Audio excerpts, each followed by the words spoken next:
Lake Michigan is one of the largest and most mysterious freshwater lakes in the United States. And now, deep inside it, scientists have stumbled upon something unexplainable. Vast, round craters scattered all across the lake's floor. It all started in 2022. A team of researchers wanted to map the lake's bottom and look for some shipwrecks. At first, they were sure it's going to be just some typical rocky terrain or sandy patches. But what they saw on their sonar screens stopped them cold. Strange, circular shapes that looked almost too perfect to be natural. They were hiding about 500 feet beneath the surface, in places where the water turns dark and impenetrable. Those guys are huge, ranging from 300 to 600 feet wide. They also plunge nearly 40 feet deep. And there are dozens of them, neatly arranged like some footprints. But the team had no idea what these things were. Then, in August 2024, the mystery only deepened. Using a remotely operated vehicle, they got a closer look at these formations. There were about 40 of them. No one had ever seen anything quite like this before in the Great Lakes. What could have created those craters? Could they be ancient? Perhaps remnants of some geological event lost to time? If that's the case, it's weird how long these holes have likely been sitting there, undisturbed.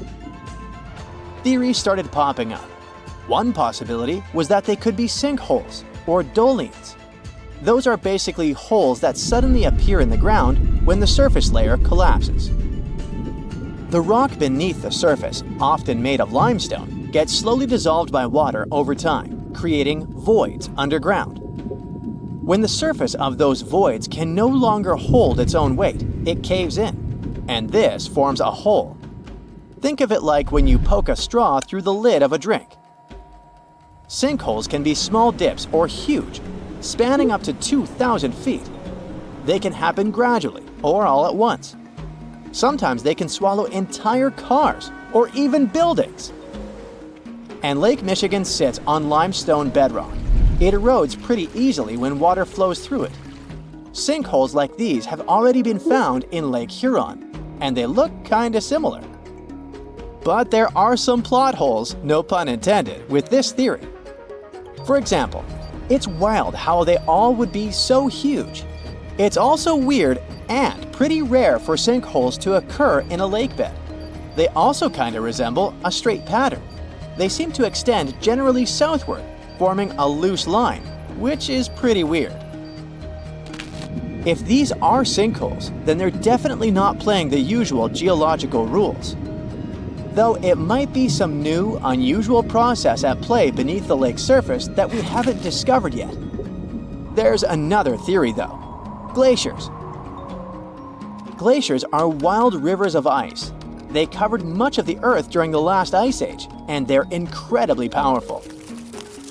While they might move slowly, sometimes only a few inches per day, they have such immense weight that they can reshape entire landscapes over thousands of years. Glaciers can grind and scoop the land beneath them. They're basically like colossal bulldozers. Their weight, combined with the slow but steady movement, grounds down everything beneath them: rocks, soil, even bedrock. This can create deep gouges in the Earth's surface, called glacial troughs. During the last ice age, there were lots of glaciers all over the northern US, including the Great Lakes region. If they moved across what is now Lake Michigan, they could have carved out these deep holes. Glaciers often move in a pretty straight path. As they move, they cause terrain to erode, but the resulting erosion varies based on terrain. Sometimes there are places where the bedrock is softer or fractured, and these places are more easily carved and crushed by the glacier. That could explain why some holes could be bigger and deeper than others. Harder bedrock is less affected. But usually this leads to rounded, crescent-shaped depressions known as chatter marks. Those marks are more like grooves rather than circular, big craters like those in Lake Michigan. Once the glaciers melted, the Great Lakes themselves formed. If the craters were formed by them, they may have filled with water, becoming part of the Michigan Lake, Though this theory is more like a speculation, so we need more evidence. But there's another layer to this mystery. The craters are not just curious geological formations. They actually may hold valuable clues about early life on Earth. Parts of Lake Michigan, especially dark ones, are relatively low in oxygen. It's like a lighter version of deep ocean environments that often have very little of this element. For example, hydrothermal vents deep in the ocean, underwater openings in the Earth's crust with some hot, mineral-rich water that are often very low in oxygen. But some organisms love places like these. For example, opossum shrimp. Teeny tiny shrimp-like creatures that love cold, deep waters. They get their name because they have a pouch to carry their young until they're ready to be on their own, like an opossum. Or deep-water sculpin fish, small bottom-dwelling fish that also enjoys cold lakes. They're well adapted to living in dark waters and usually stay close to the lake bed. And weird organisms like invasive quagga mussels, which kinda look like shells. These are small freshwater mussels that have spread there to the Great Lakes. They attach themselves to hard surfaces and can cause problems for ecosystems by competing with native species for food and space. All these guys could be in Lake Michigan, and even more. There might be microbes or even bacteria that are specially adapted to these harsh conditions, just like it was in Lake Huron.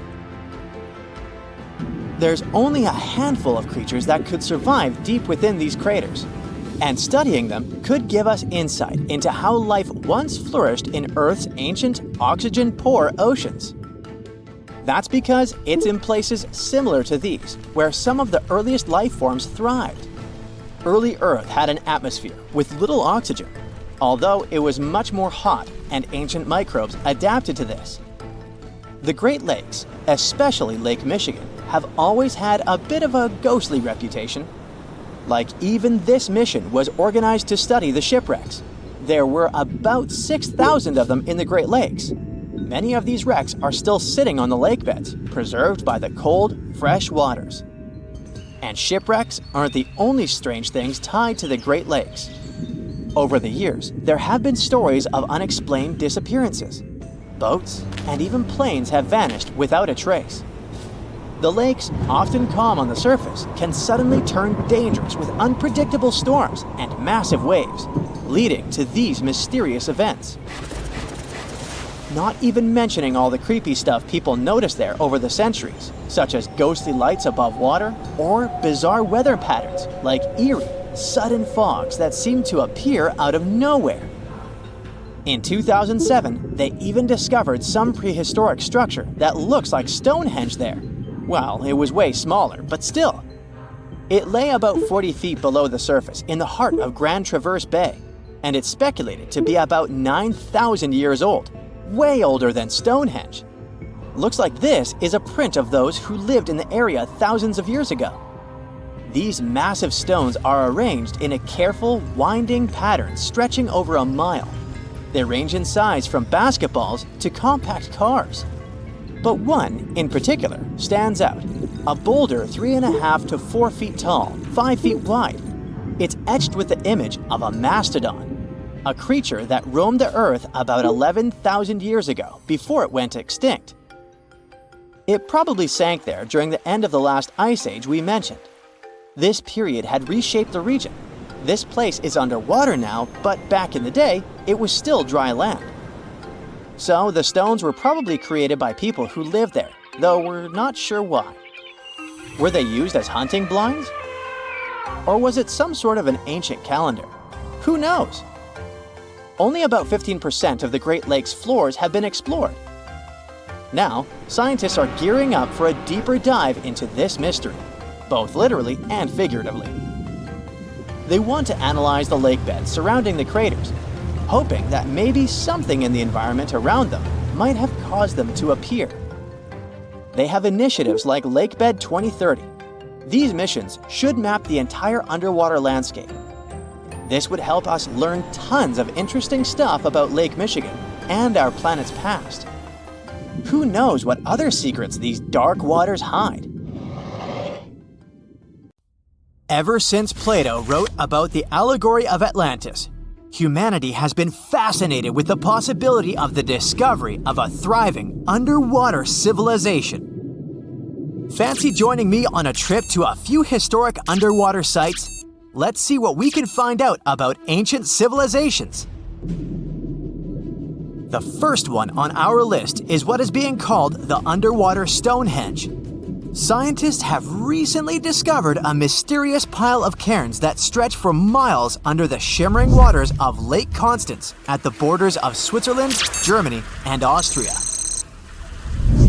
Archaeologists began to explore the site back in 2015, and they haven't been able to understand yet what it was actually used for. What they do know is that there is a 12-mile line of 170 human-made stone cairns under Lake Constance. Scientists say this was most likely the result of a combined work of several villages. The cairn site was probably used for some collective purpose. The formations are huge. Some of them are several dozen feet wide. The most amazing discovery so far is that the site dates back to around 5,500 years ago. Now, what were we humans doing back then? We were living in the prime years of the so-called Stone Age. We were beginning to make artifacts from stone and use them to hunt and eat. Can you imagine what a knife and fork might have looked like back in those days? It's no coincidence that scientists call this site the underwater Stonehenge, though. Both sites are believed to have been built around the same period of time. You see, Stonehenge dates back to around 3,100 BCE.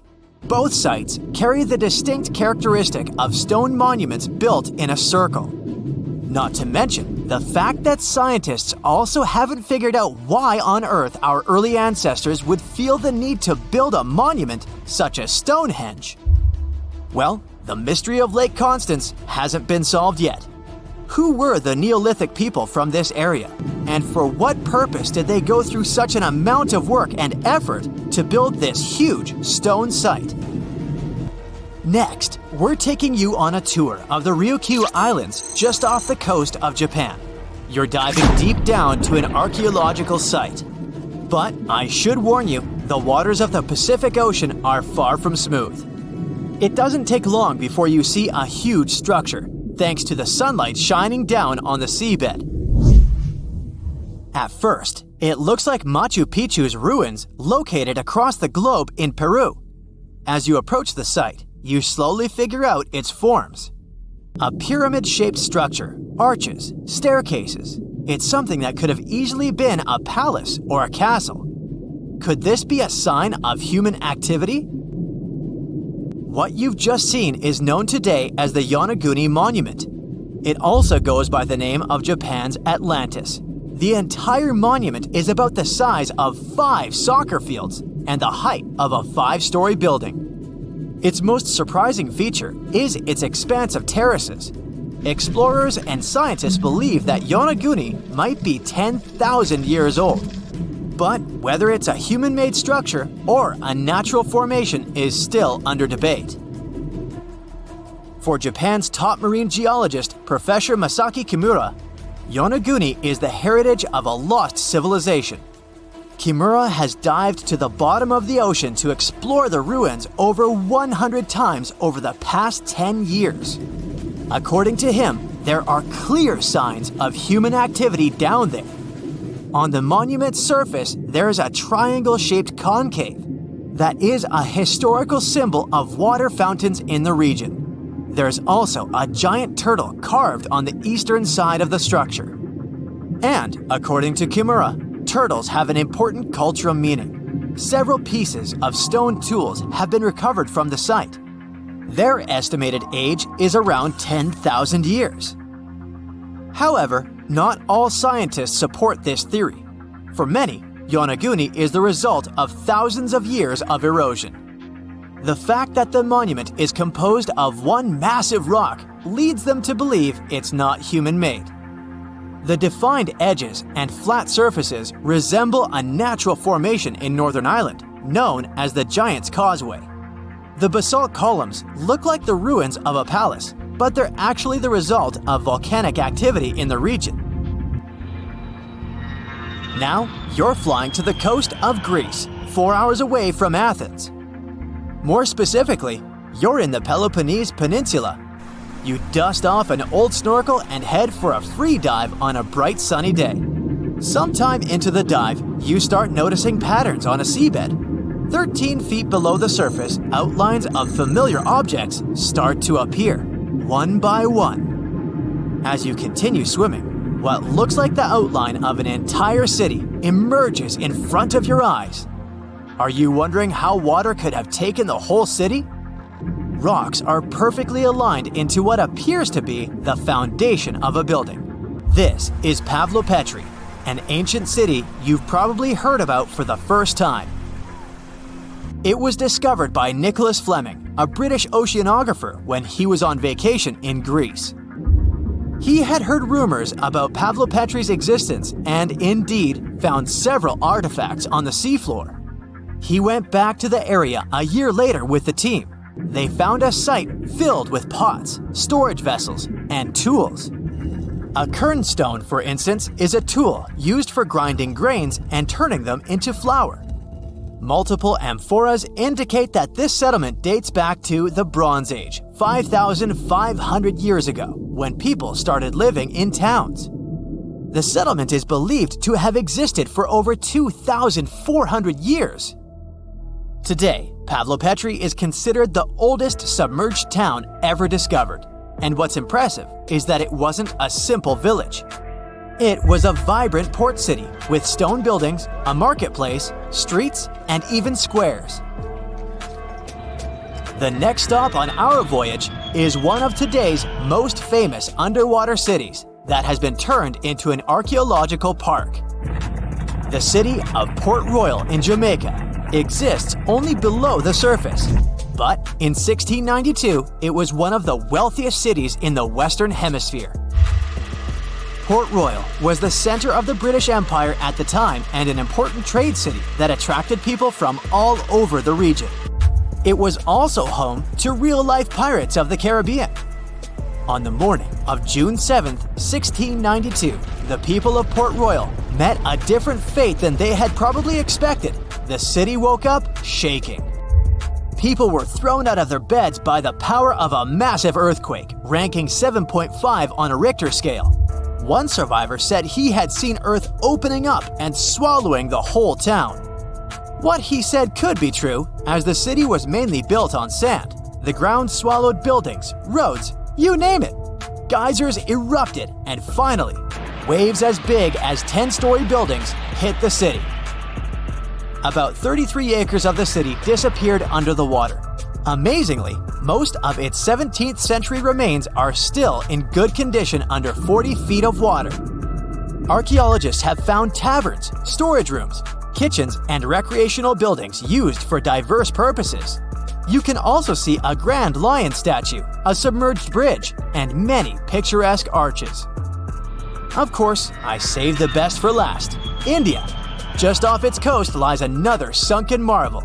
A site known as the Lost City of Cambay is located in the Gulf with a similar name. It remained undiscovered until 2001, when the National Institute of Ocean Technology made a routine water assessment. With the help of sonar technology, which sends a wave sound to the bottom of the sea, they found something far beneath the surface. Images showed well-defined geometric shapes spread along a 5-mile stretch. The remains date to more than 9,500 years ago, meaning this civilization was lost at around the end of the Ice Age. Debris recovered from the site included construction material, pottery, beads, sculptures, and even bones. Scientists argue whether these artifacts are indeed from the site, but if they truly are, then the lost city of Cambay might be the oldest civilization in the world. Antarctica. It was once a green land full of dinosaurs, but now it's a frozen continent bigger than that of the US that doesn't belong to anyone. It isn't hard to find. Wherever you go, just go south until you get to the big icy thing at the south pole of our planet. It lies within the Antarctic Circle, and it's the largest single mass of ice on Earth. The continent is bigger than the US and even bigger than all of Europe. And still, Antarctica was officially discovered recently. Scientists hadn't known of its existence until 1820. After the discovery, it took another 2 decades to confirm it was a whole new continent, and a few more decades after that to decide on a name. In Antarctica, anti means the opposite. So Antarctica literally means the opposite of the Arctic.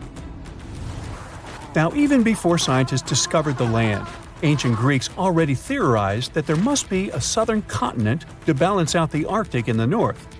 Also, some scientists who studied Polynesian artwork and oral history believe that Polynesians found the continent over a millennia before the Europeans did. Anyways, today we all know of this icy land at the South Pole.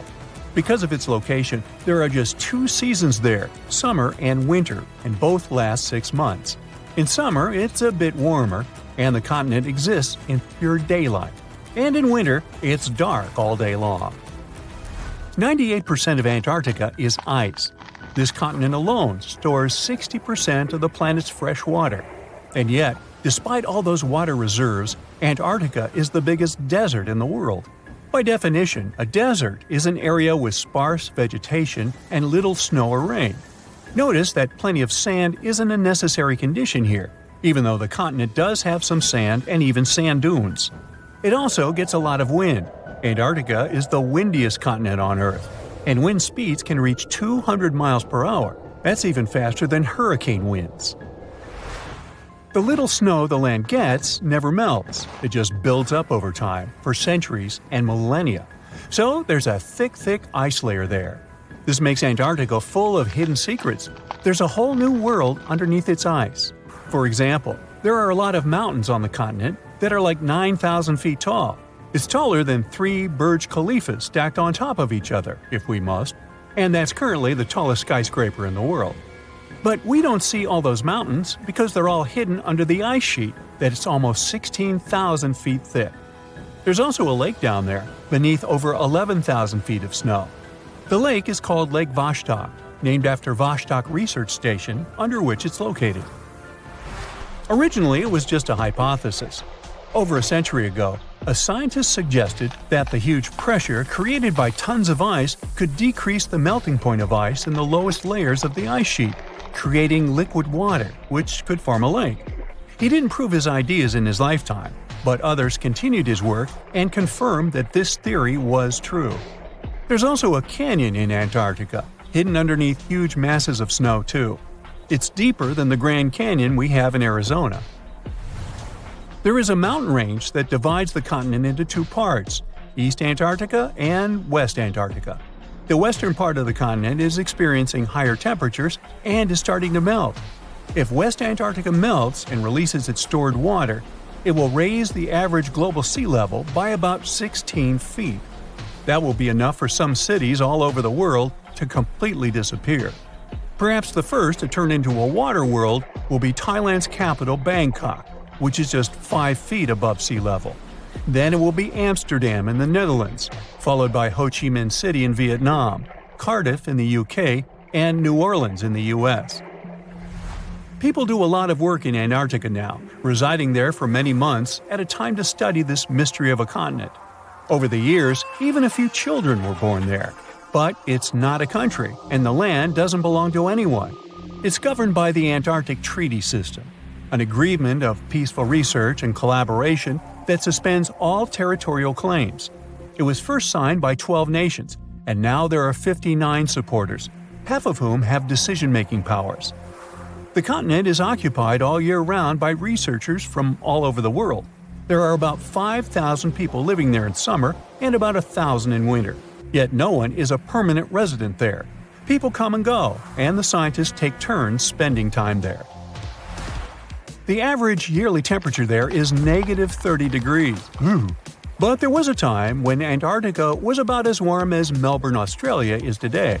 It was about 40 to 50 million years ago. I wasn't around then. But the continent had green forests and dinosaurs roaming its land, chilling in the sun in a 63-degree Fahrenheit environment. That was before penguins.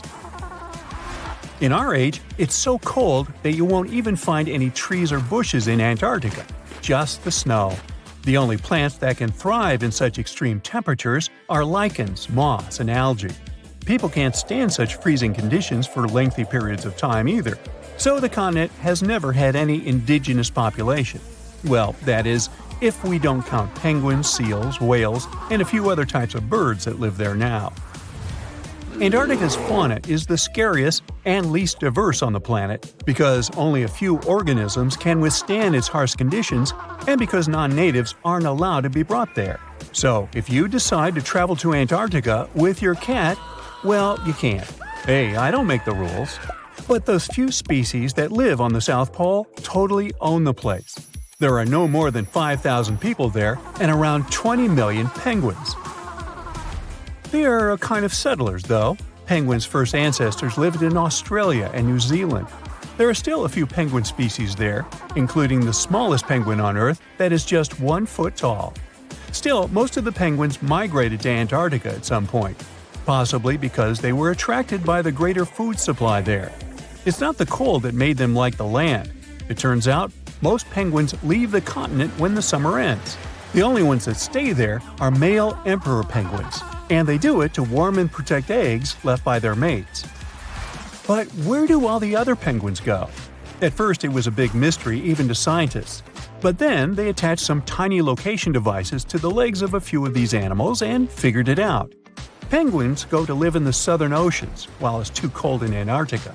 None of them go ashore for half a year until they get back to the continent. When they come back, it's when those eggs, left for male penguins to nurture, start hatching, and so penguin families can be together when it happens. Penguins eat different fish, and the ocean is full of those despite its cold temperature. In some areas, water can reach below freezing temperatures because it's salty. But fish don't freeze there because they have antifreeze proteins in their bodies. Then there are also about 1 million seals in Antarctica. They like fish too, and they can hold their breath underwater for 2 hours. They see way better underwater than in the bright light of the day, and they also use their whiskers to locate food. Their breathing holes in the ice can freeze while seals are away, and they must use their teeth to make a new one. Seals can even sleep underwater and then resurface occasionally to get some air without waking up. I can appreciate that. The conditions on this mysterious island might teach us how we can live on Mars one day. Devon Island is, to this day, the largest uninhabited island on our planet.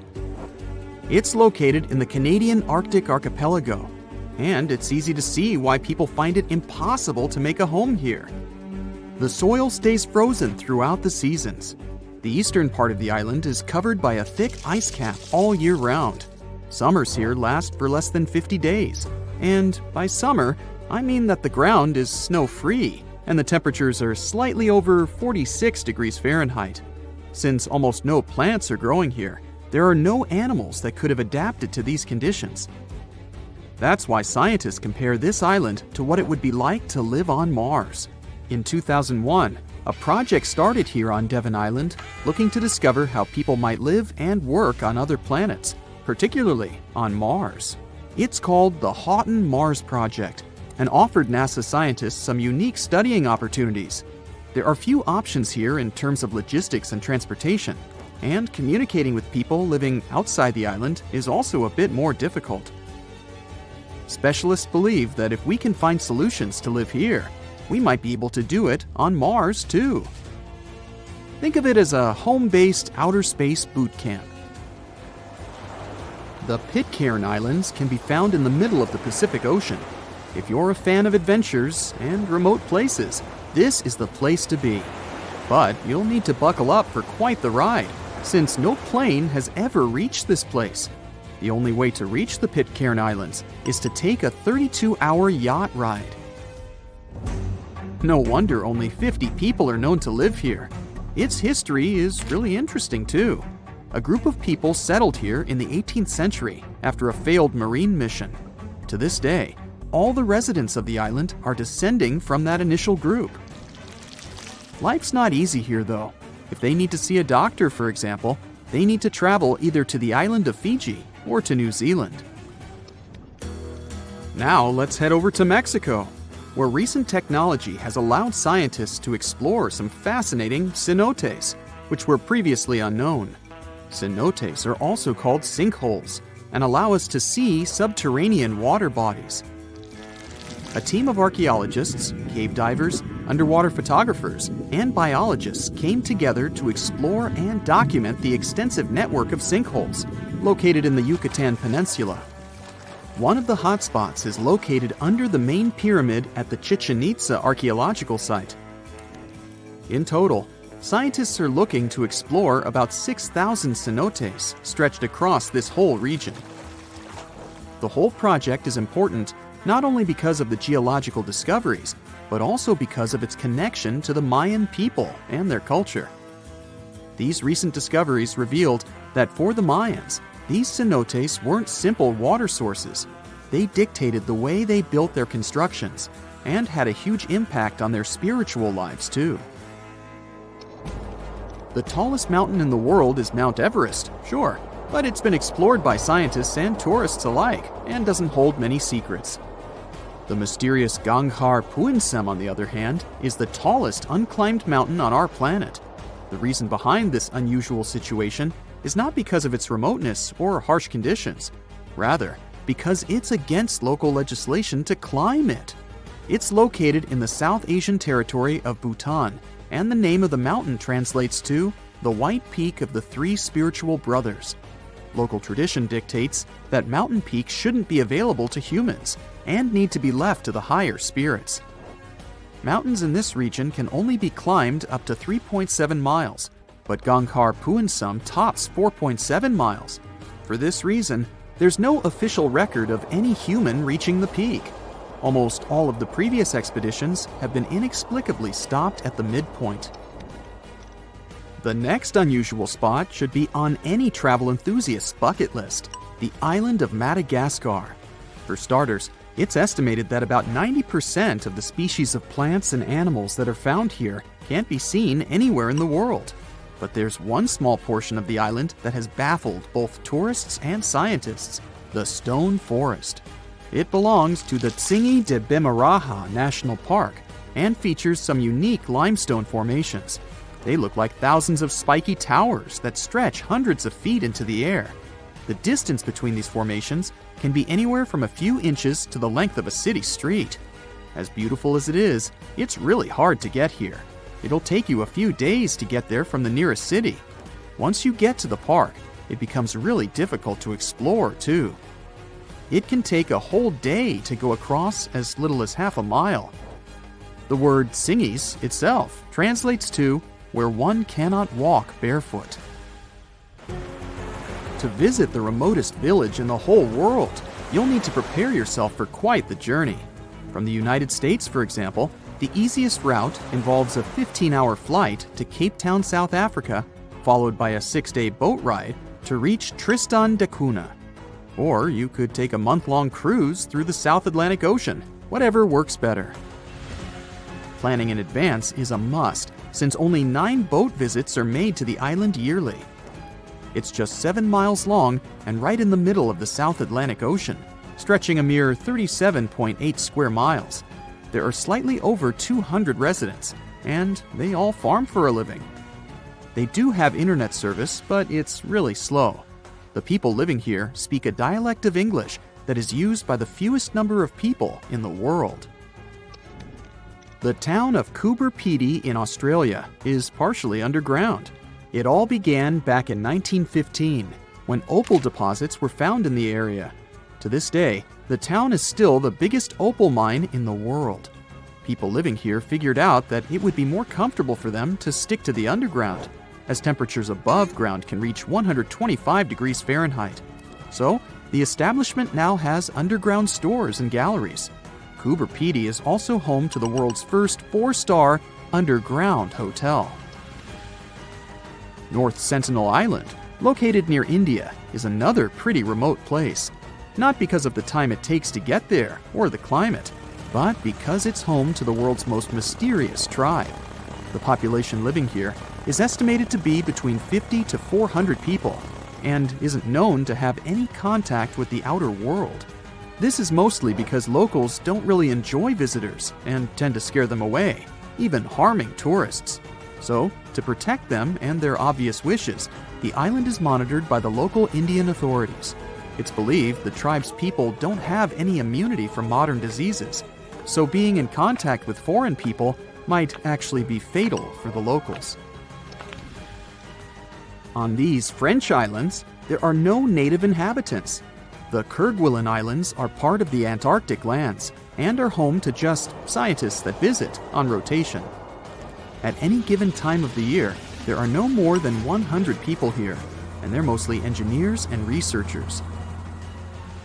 There's no plane to get you to these islands, and few tourists are known to have visited them. The island is covered in glaciers, and the soil here isn't friendly to plants or animals. But if you're curious about what this place looks like, you'll need both the money and the time to complete the trip. You can only reach the island by ship, which reaches the shores of Kerguelen only 4 times a year.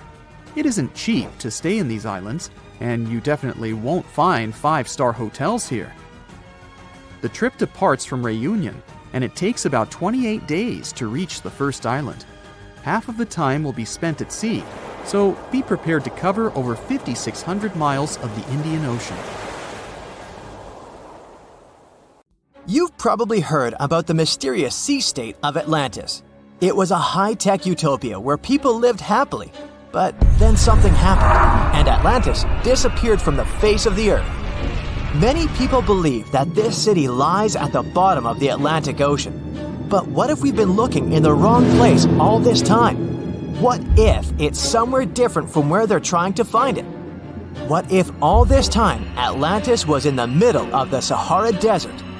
Well, this unexpected theory has some evidence, but to study this version, you first need to understand what Atlantis was and how we got to know about it. The very first mention of the mysterious city was in 360 BCE. Ancient philosopher Plato wrote about Atlantis. His work, Dialogues, described Atlantis as a rich land with advanced technologies. Its inhabitants were powerful, intelligent, and beautiful, like superhumans. He described in detail the structure of the city, and this was the main reason why many people believed in the existence of Atlantis. According to his records, the Atlanteans built this place in several concentric circles of black and red stone. Then they covered these circles with brass, tin, and precious metals. In the city, there were water channels on which ships sailed. The Atlanteans were sailors, so they built a passage from their city to the open sea. On the internet, you can find many drawings of Atlantis, created based on Plato's descriptions. Take a look at these drawings and an actual photo of the Eye of the Sahara. This place in the Sahara has a shape of several concentric circles. It looks as if a destroyed city left a trace on the sand. Many people have written online that the lost city was located there, but no one could prove it. Once upon a time, the Sahara was filled with rivers and lakes. In prehistoric times, there was only water there. So far, everything matches. The Eye of the Sahara was first discovered in the 1930s. This place was considered a crater from a fallen meteorite. But in the middle of the 20th century, scientists conducted a soil analysis and refuted the version with a fallen space rock. In the end, everyone agreed that this was a dome of molten rocks under which magma was raging. For millions of years, wind and water had been destroying the formed landscape and eventually made it look like perfect circles. But what if the Atlanteans once came to this place and used natural circles to build a city? In this case, we would have many traces and artifacts from this developed civilization. And yes, archaeologists did find some arrowheads, spears, oars, and other things there. But this has nothing to do with Atlantis. In the Eye of the Sahara, a multitude of Acheulean artifacts lies. It was an ancient tribe that frequented this place. For the first time, Acheulean tools appeared more than 1.5 million years ago. Some of the items found there may be 130,000 years old, and according to the records, Atlantis existed about 12,000 years ago. Archaeologists found no artificial structures in this place. There was also no debris or traces of a large city. People would have found some stuff if a big city with advanced technologies had existed here. The main supporter of this idea was one YouTube channel. It collected 1 million views and attracted the attention of many historians and anthropologists. The theory that the Eye of the Sahara is Atlantis was quickly refuted. People found too many discrepancies between this place and the description of Atlantis. The author tried to catch the viewer's attention by presenting external similarities between the natural landscape and the fictional ancient city. Another popular theory claims that Atlantis was a real continent located off the Bahamas, but then this city was swallowed up by the Bermuda Triangle. According to this legend, the city ruins still lie at the bottom of the triangle, but there's no confirmation of this theory either. Writer Charles Berlitz invented it. Adherents of this theory claim that the walls and streets in the western part of the Bahamas might be the ruins of Atlantis. But scientists disagree. They have proven that these walls are natural formations of coastal rocks. There are also rumors that the story of Atlantis was inspired by an actual historical catastrophe, the Black Sea Flood. This is the Bosporus, a strait in Turkey connecting the Black Sea and the Sea of Marmara. Around 5600 BCE, the Black Sea was twice as small as it is now and had many cities on its shores. Unfortunately, a huge flood destroyed this flourishing civilization. Within a year, cities descended underwater, and surviving inhabitants moved to foreign lands and spread stories about the flood. Maybe these stories inspired Plato to come up with Atlantis. In the 1950s, people came up with another version. Atlantis was the continent that is now Antarctica. Tens of thousands of years ago, a warm continent with a developed city shifted to the northern part of our planet because of the movement of Earth's crust. The Atlanteans couldn't adapt to the cold conditions, and Atlantis was covered with a thick layer of ice. This theory was refuted when scientists began studying the tectonic plate's nature. It turned out that Earth's crust couldn't have moved such a huge continent as Antarctica. The tectonic plates don't behave this way at all. But the main question is, was Atlantis real? No one had described it before Plato. Perhaps the philosopher came up with it. Maybe he did this to emphasize the correctness of his views on life and to identify his philosophical theories. In his works, he wrote a lot about divine and human nature and how people can destroy this nature. He spoke of decaying ideal societies because of immoral behavior and vices. The Atlanteans were once moral, spiritual people who created a utopia, but then they became greedy and mean. They destroyed their inner nature, and for this, they had to witness the destruction of their city. One night, fires and earthquakes hit Atlantis and plunged the city into the sea. The higher powers punished people for their immoral behavior, and Plato also wanted everyone to be afraid of moral decay. But judging by the descriptions of the earthquakes and fire, it may seem that Atlantis was destroyed by a volcanic eruption, as it was with the ancient Roman city of Pompeii. And such destructions have happened pretty often throughout history. Natural disasters ruined many developed cities. One of the most famous cases occurred in 1100 BCE in the Mediterranean Sea, when a volcanic eruption destroyed the highly developed Minoan society. The Minoan society existed for about 2,000 years. These people mostly lived on the islands of Crete and Santorini, located north of Crete. The Minoans had beautiful houses, a sewage system, and a developed economy. They were engaged in agriculture, grew fruits and vegetables, painted frescoes, and made jewelry. They were the first people to found the thalassocracy, an empire based on the sea. They lived off of fishing, piracy, and maritime trade. At the time, they performed cruel rituals, and their way of life was far from moral. They were used to earthquakes on the island of Santorini, so they reinforced the walls of the city with wooden beams, but they didn't know what a volcanic eruption was. And when the sulfur smell appeared in the air, they didn't suspect the impending catastrophe. When the volcano spilled out tons of lava and ash, all the residents of Santorini abandoned their homes and tried to escape, but they couldn't. The eruption and earthquake triggered a tsunami. A large wave flooded the coastal part of the island of Crete. This hit the economy of the Minoans hard and destroyed their port harbor. Then, foreigners attacked Crete and finally destroyed the developed civilization. Some historians think that Plato could have referred to the Minoan Empire when describing Atlantis. Using their example, he showed how immoral actions could destroy people. Rekat structure is a giant formation in the Sahara that looks exactly like a giant bullseye. It's so wide that you can see it from space. Even the CIA got interested in it. In 1965, they planned a flyover looking for geomagnetic anomalies. The findings are still classified. Perhaps the theories are true, and this place is truly the lost city of Atlantis. Now, Atlantis supposedly sank beneath the waves, but recent discoveries are pointing us in a different direction. This is an ancient story that goes far back in time, and Plato was the first to mention it. The place had loads of greenery and a curious structure: 3 concentric circles of land surrounding 2 circles of water. 2 key quotes from Plato's writing suggest that Atlantis might not have been a typical island in the middle of the ocean. Plus, Atlantis had a major influence from Africa and Europe, challenging the idea of it being in the Atlantic.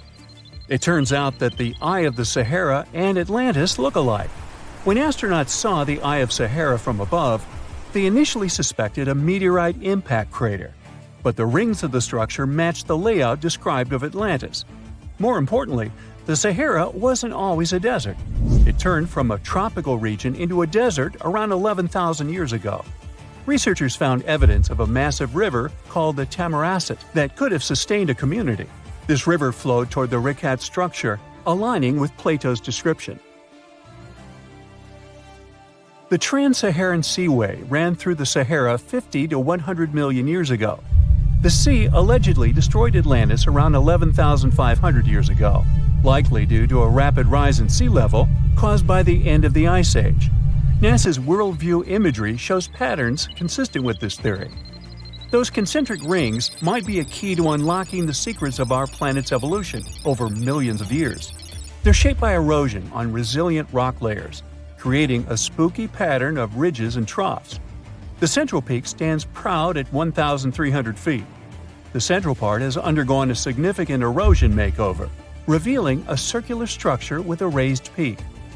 Unlike impact craters, the Eye of the Sahara flaunts a striking balance and symmetry. Some say it results from rock uplift, sculpted by wind and water.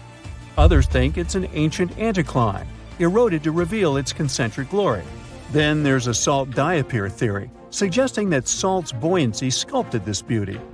Dating techniques have proved that it formed 541 to 252 million years ago, give or take a million or two. Ancient tools are scattered around the outer rings of the structure near riverbeds. Some older stone tools have also been spotted in the same areas. And still, even though some spear points from the Neolithic period have been found, there aren't many signs that people were living there back then. The area seems to have been used for short-term activities like hunting and making tools. There are other unearthly mysteries that haunt our world. One such enigma is in Norway, the ominous Hessdalen light phenomenon, also known as the Valley of Lights, leaves scientists confused. This valley is 10 miles wide. It's quite isolated, but a peculiar blue box sits high on the hillside, equipped with cameras scanning the valley. The unsettling saga began in the 1980s, when the night sky over Hessdalen erupted with burning fireballs, a recurring spectacle that sent shivers down the spines of those who witnessed it. This wasn't a fleeting occurrence, rather it became a regular thing. Terrified locals reported encounters with these unexplained luminous phenomena, some of which happened near their homes. Unease spread like wildfire. At its peak, there were about 20 sightings every week. The phenomenon made its way into newspapers, magazines, and media worldwide. Soon, people flocked to the valley, hoping to see the lights themselves. In 1984, experts joined the fray, armed with sophisticated instruments like magnetometers, radiometers, and other ometers. What they encountered was mind-bending, lights that defied explanation. Some moved at a leisurely pace, while others raced through the sky at an astonishing 19,000 miles per hour. People tried to explain these lights: airplanes, distant reflections, ball lightning, satellites, planets, meteors. But the speed and how these lights danced ruled out all those theories. We're slowly approaching another mysterious place. This is the greatest subglacial lake among Antarctica's 675 known lakes. It can easily hide unknown life forms. This lake is beneath the East Antarctic ice sheet. Dive about 2.5 miles under the ice, and there you'll see Lake Vostok, located at 1,600 feet below sea level. This lake is 155 miles long and 31 miles wide at its broadest point. With an average depth of 1,400 feet, it's also the world's sixth largest by volume. It's like an underwater city with lofty pillars and deep basins. The secret lake was discovered in 1993, yet it had been waiting to be found down there for over 2,000 years, collecting ancient secrets. In 2012, scientists drilled through the ice, creating the longest ice core ever. They pierced the ice all the way to the lake's surface. The year 2013 brought an unexpected twist when the tranquil waters erupted during the extraction of an ice core, mixing with drilling fluids. Then they got a pristine water sample in 2015. Some believe there might be previously unknown life forms down there, since it's a fossil water reserve that's been untouched for millions of years. That could be a lot like those speculated ice-covered oceans on moons like Europa and Enceladus. It all started with a theory in the 19th century, suggesting fresh water lurking under Antarctic ice sheets. Then, in 1955, seismic soundings hinted at a subglacial lake, and by the 90s, satellite data confirmed Lake Vostok's existence. Now, Lake Vostok isn't alone. In 2005, they found an island in the middle of the lake. Then, two smaller lakes joined the party.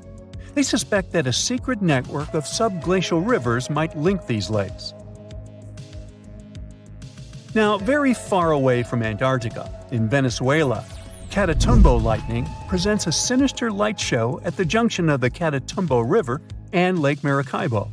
This unsettling lightning phenomenon happens at about 140 to 160 nights a year, going on for 10 hours a day, and can flash up to 280 times in a single hour.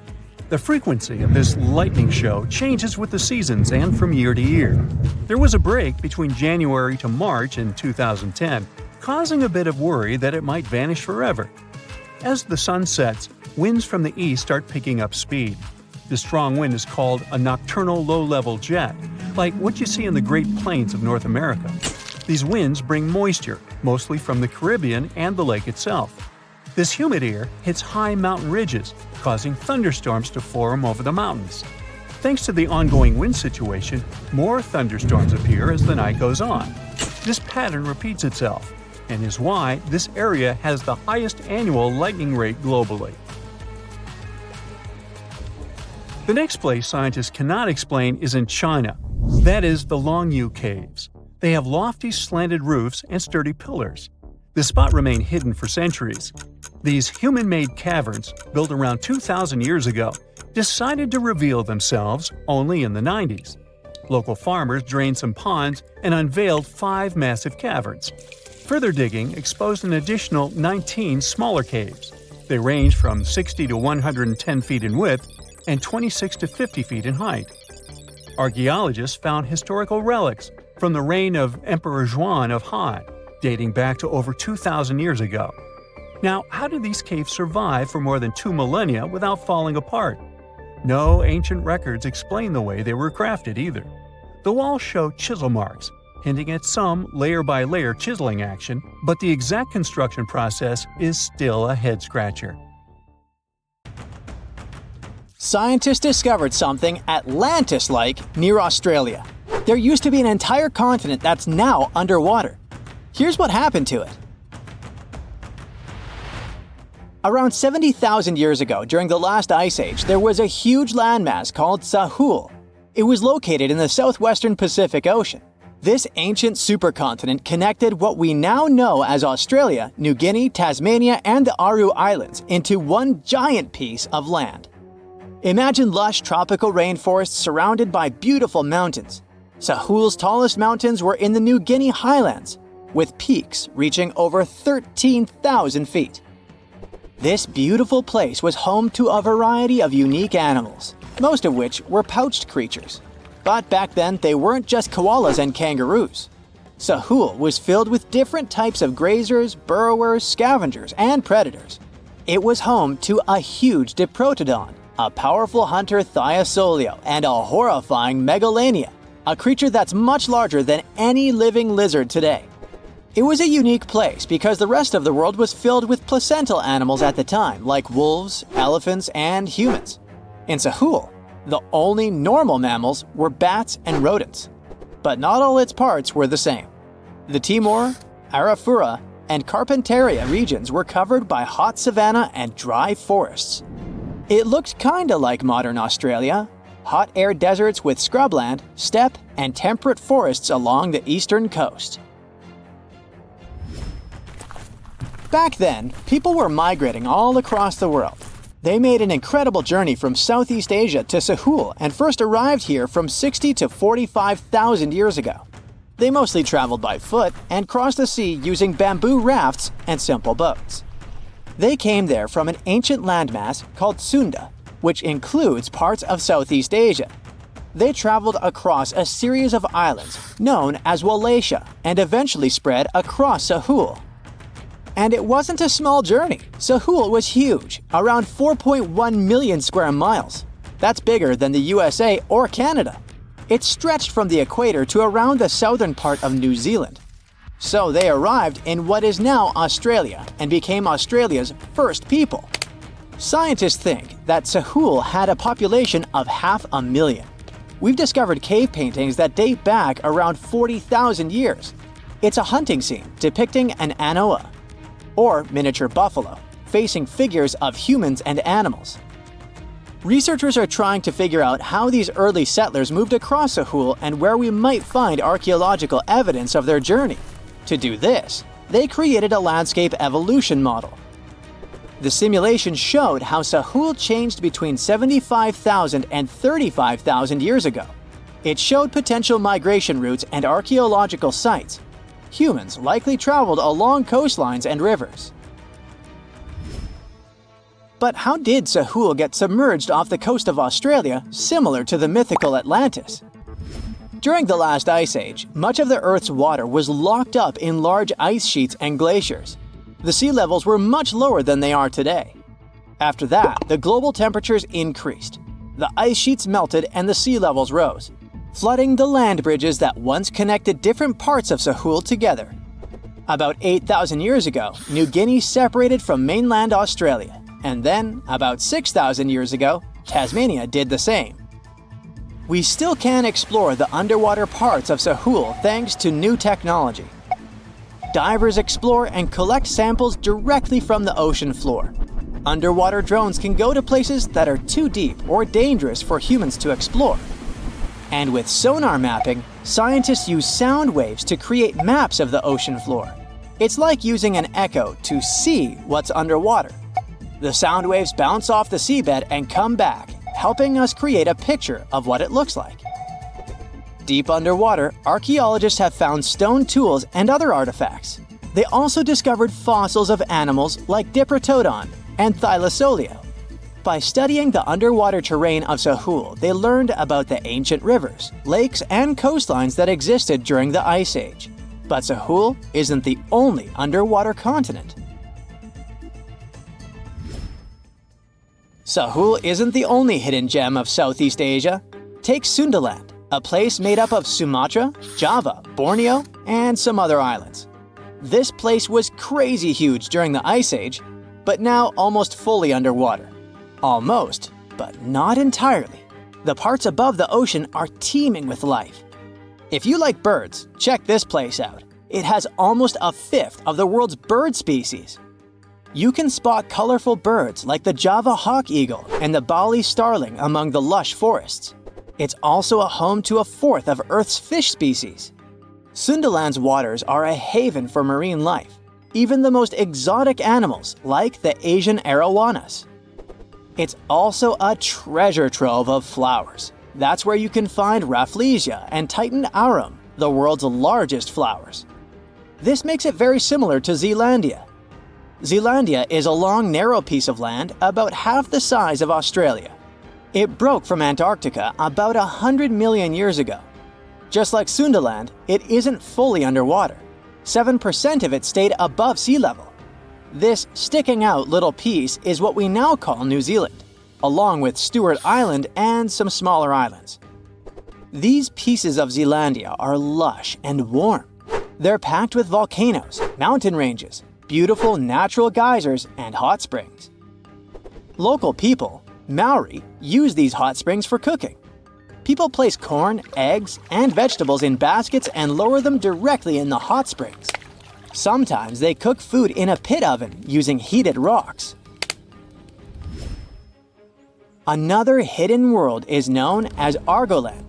This mysterious landmass was once part of Australia, back when dinosaurs chilled around.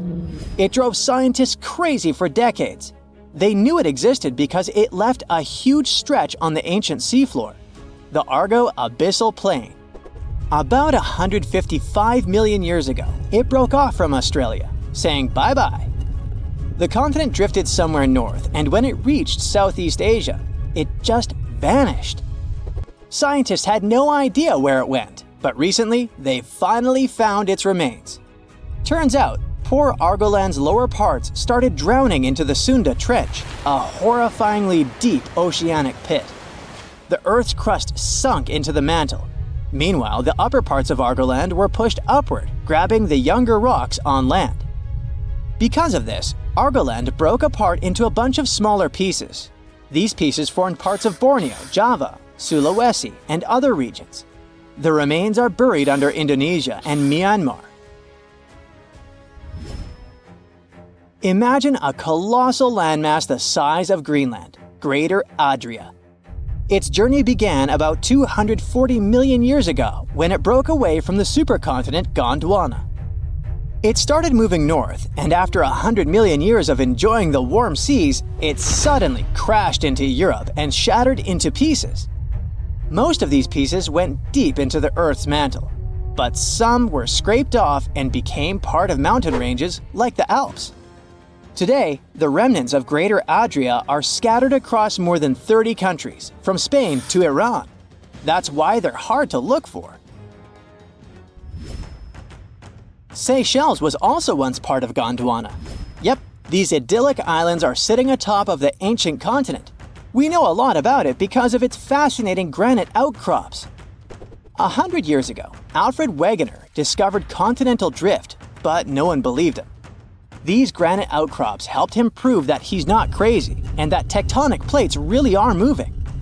The Seychelles broke off from India and Madagascar and eventually became a sad loner in the Indian Ocean. This probably happened because of some insanely active volcanoes in the Deccan Traps. But now, the islands are home to unique species both on land and in the coral reefs nearby. Mauritius broke off from India after the dinosaur wiping. Along its journey, it stretched into a long ribbon-like shape and also broke into pieces. Now it's all scattered beneath the Indian Ocean. Scientists stumbled upon this lost land by studying tiny ancient crystals called zircons. These zircons are like time capsules. They date back an astonishing 660 million to 2 billion years. That's even older than Mauritius itself. These ancient crystals hinted that there's another Atlantis somewhere nearby. Turns out there are hidden continents all around the world, and maybe we'll discover more of them in the future.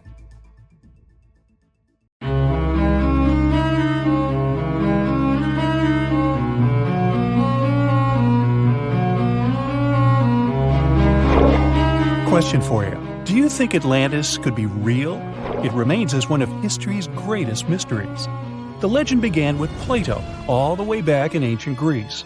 The tale of a civilization that formed and prospered before our own.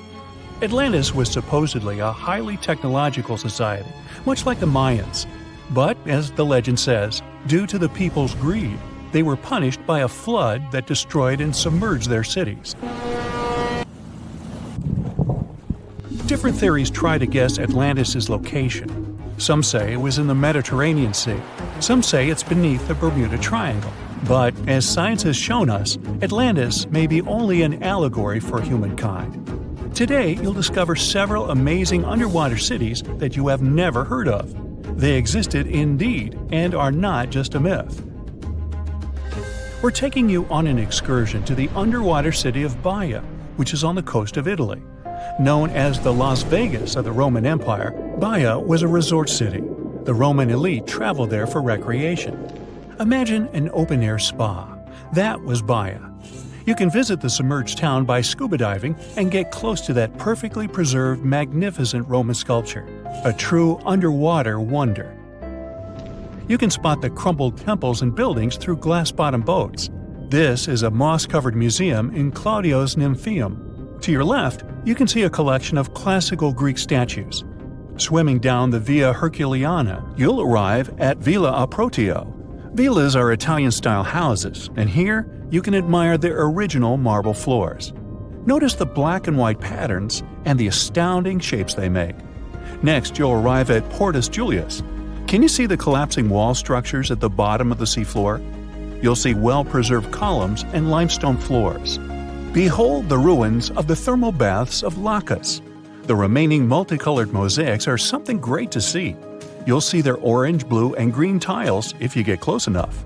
At Pisoni's Villa Pila, you'll see 25 preserved Roman pillars.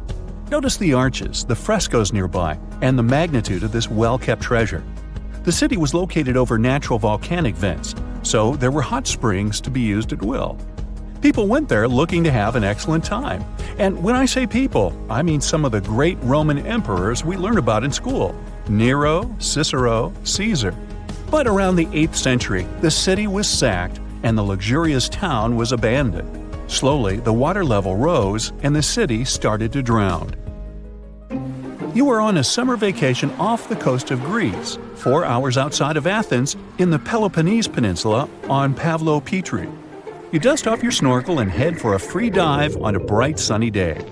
Sometime into the dive, you start noticing patterns on the seabed. 13 feet below the surface, the outline of familiar objects starts to appear, one by one. As you continue swimming, what looks like the outline of an entire city emerges before your eyes. You wonder, how could water have taken the whole city? Rocks are perfectly aligned into what appears to be the foundation of a building. Nicholas Fleming, a British oceanographer on vacation in Greece, was the person that discovered Pavlopetri. He was documenting the seafloor artifacts.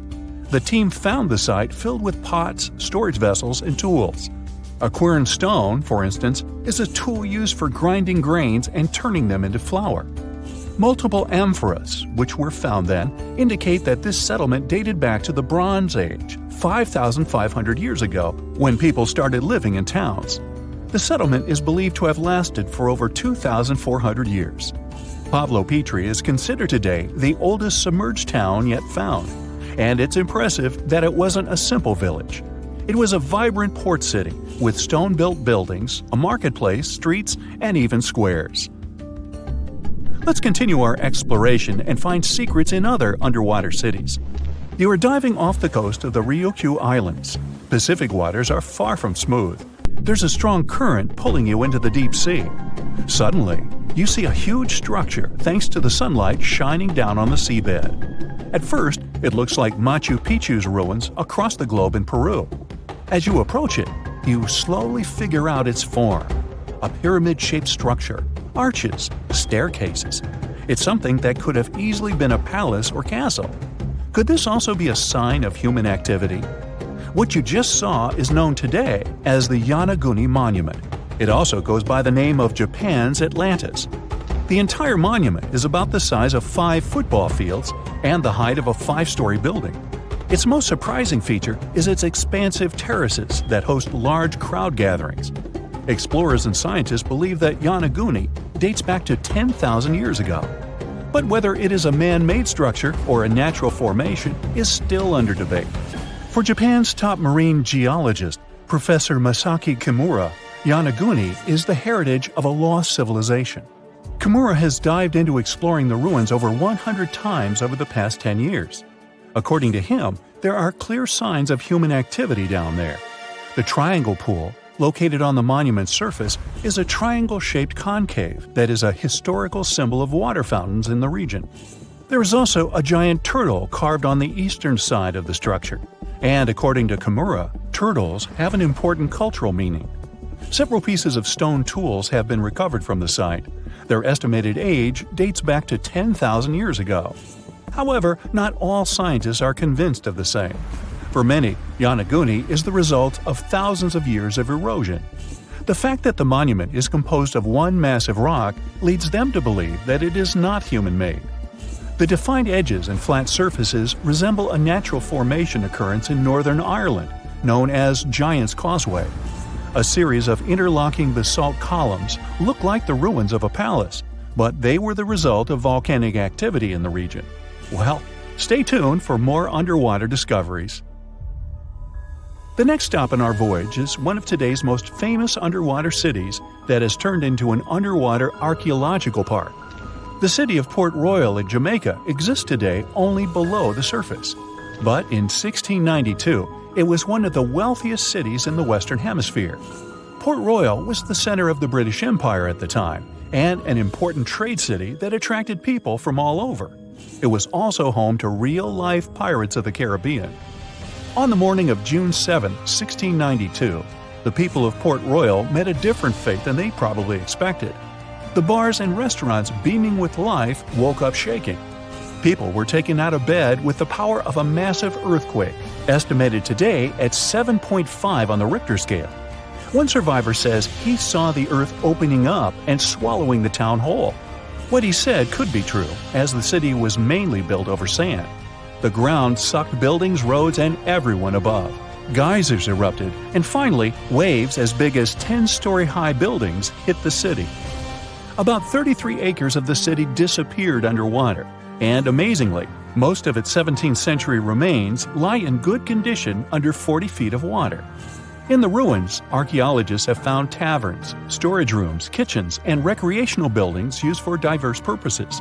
You can see a grand lion statue, a submerged bridge, and many picturesque arches.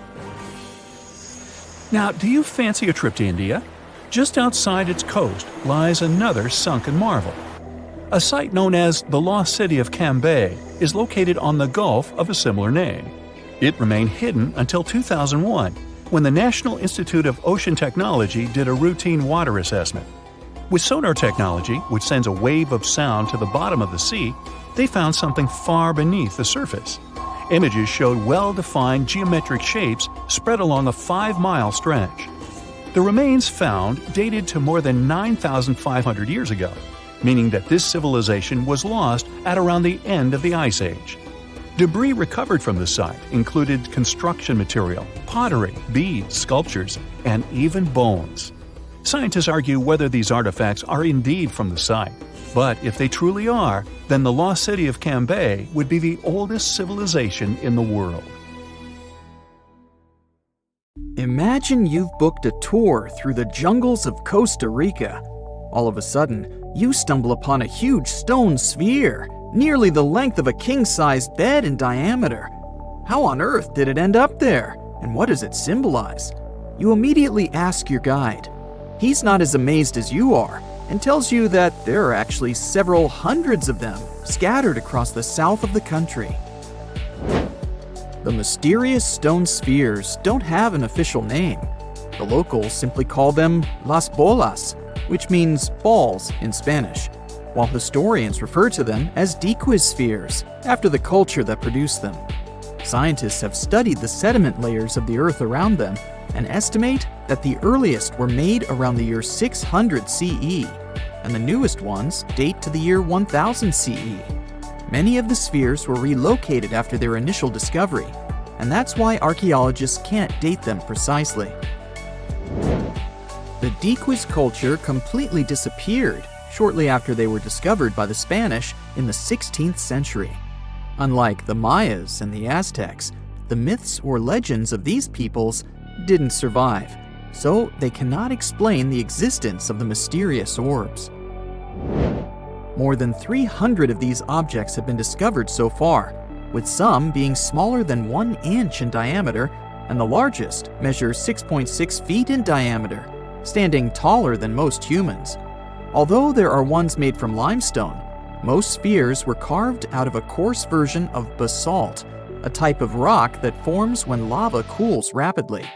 Some orbs weigh up to 15 tons, and in most cases, their surface is smooth to the touch, although there are coarse, mostly unfinished pieces. If we throw away the theory that river erosion naturally sculpted the spheres, the ancient people seem to have created them by hammering boulders with other rocks. Once they got the rough shape they were aiming for, they would polish the rock to perfection, using techniques such as controlled fracture and grinding. The mysterious spheres are located in the Diquis Delta, on the coast of the Pacific Ocean. Most of them can be found in a place called Farm 6, which, alongside 3 other sites, was proclaimed a UNESCO World Heritage Site in 2014. The area contains other finds from the pre-Columbian era, such as paved areas, burial sites, and mounds. For centuries, the stone balls were hidden under a thick layer of sediment that protected them against the elements and looters until they were unearthed during the 1930s. The company that owned the land was clearing the rainforest for banana plantations when they stumbled upon these unusual stone constructions. Some were damaged by bulldozers, and some by workers trying to pry them open, as they believed there was gold hidden inside. It took a while before the authorities intervened to stop further damage to the finds. Doris Stone, the daughter of an executive of the company that owned the land, was the first to study the spheres. In 1943, she published an article in a leading American archaeological journal, turning the world's attention to the orbs. Expeditions soon followed, and archaeologists were immediately able to determine that the stone formations were human-made, probably created by the ancient indigenous population of Costa Rica. To this day, no one has been able to fully explain their function in a scientific way. It means there's still room for some wild theories about the sphere's origins and true purpose. The most popular theory in the scientific community is that the stone spheres served as decorations and status symbols, as many of them were found near the houses of chieftains. Local tribal leaders were also laid to rest with some of the smaller balls, so these stone formations were definitely associated with power in some way. Chiseling a boulder to perfection involved a lot of labor and planning, and only powerful individuals could afford it at the time. The other popular theory is that the boulders were used for astronomical observations. Individual spheres represented stars or planets, like a primitive map of the night sky. Since they were perfectly round, it was easy to roll them around. Before the jungle engulfed them, the area where they were found was a flat alluvial plain, ideal for rolling large boulders around. Another version of this theory suggests that the stones were used as boundary markers, much like modern border stones, which are also mostly made from stone. Finally, legends from other tribes that lived in the area tell of how the spheres were cannonballs that the deity of thunder used to drive away the deity of winds and hurricanes. We still don't know the original purpose of the Costa Rican spheres, but they remain an important part of the country's national identity. The National Museum in the Costa Rican capital, San Jose, has 6 of them in its courtyard. Many other spheres have become prized garden decorations for wealthy Costa Ricans. There's even one at Harvard University. More than a millennium after they were created, the mysterious stone spheres of Costa Rica are still associated with power and wealth. In terms of numbers, the stone orbs are not perfectly round. They are rated as nearly perfect, at 96% spherical in shape. And while even that is pretty impressive, the spheres of Costa Rica are not the only ones of their kind. Nearly a decade ago, workers came across mysterious giant stone spheres deep underground in a coal mine in northern Asia. The surface of the spheres, which measured a little over the length of a human footstep in diameter, was unusually smooth, and people tried to explain it somehow. Some were certain they were out of this world, and others suggested the spheres were actually petrified dinosaur eggs. Scientists quickly put an end to further discussion, as it turned out that the mysterious spheres were concretions. Those are rock formations that take millions of years to form deep underground. Think of a pebble that picks up snow as it rolls down a hill. That's how concretions are made.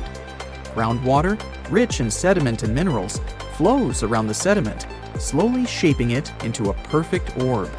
The process is quite common in nature, but most concretions are fairly small. The spheres found in the coal mine grew to their size in the mineral-rich ground, and they were big enough to get the press and the general public interested.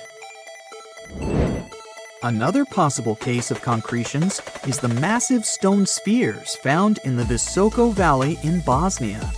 Samir Osmanagic, better known as the Bosnian Indiana Jones, was the first to explore those objects about as wide as the length of a London bus.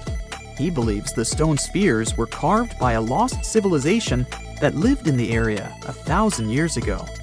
The reddish color of the orbs, though, is proof to geologists that they are indeed concretions, rich in iron content.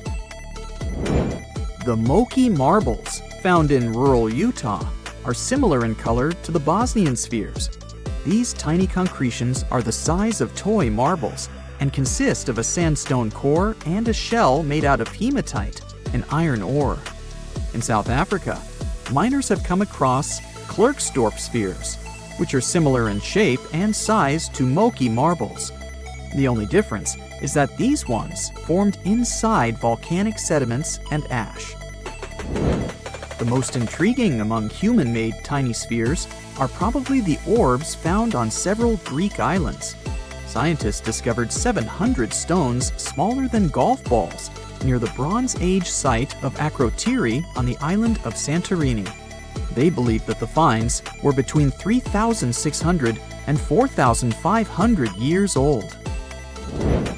When they compared all the stones' variations in size and color, the archaeologists concluded that these enigmatic stones could have easily been the oldest board game ever made.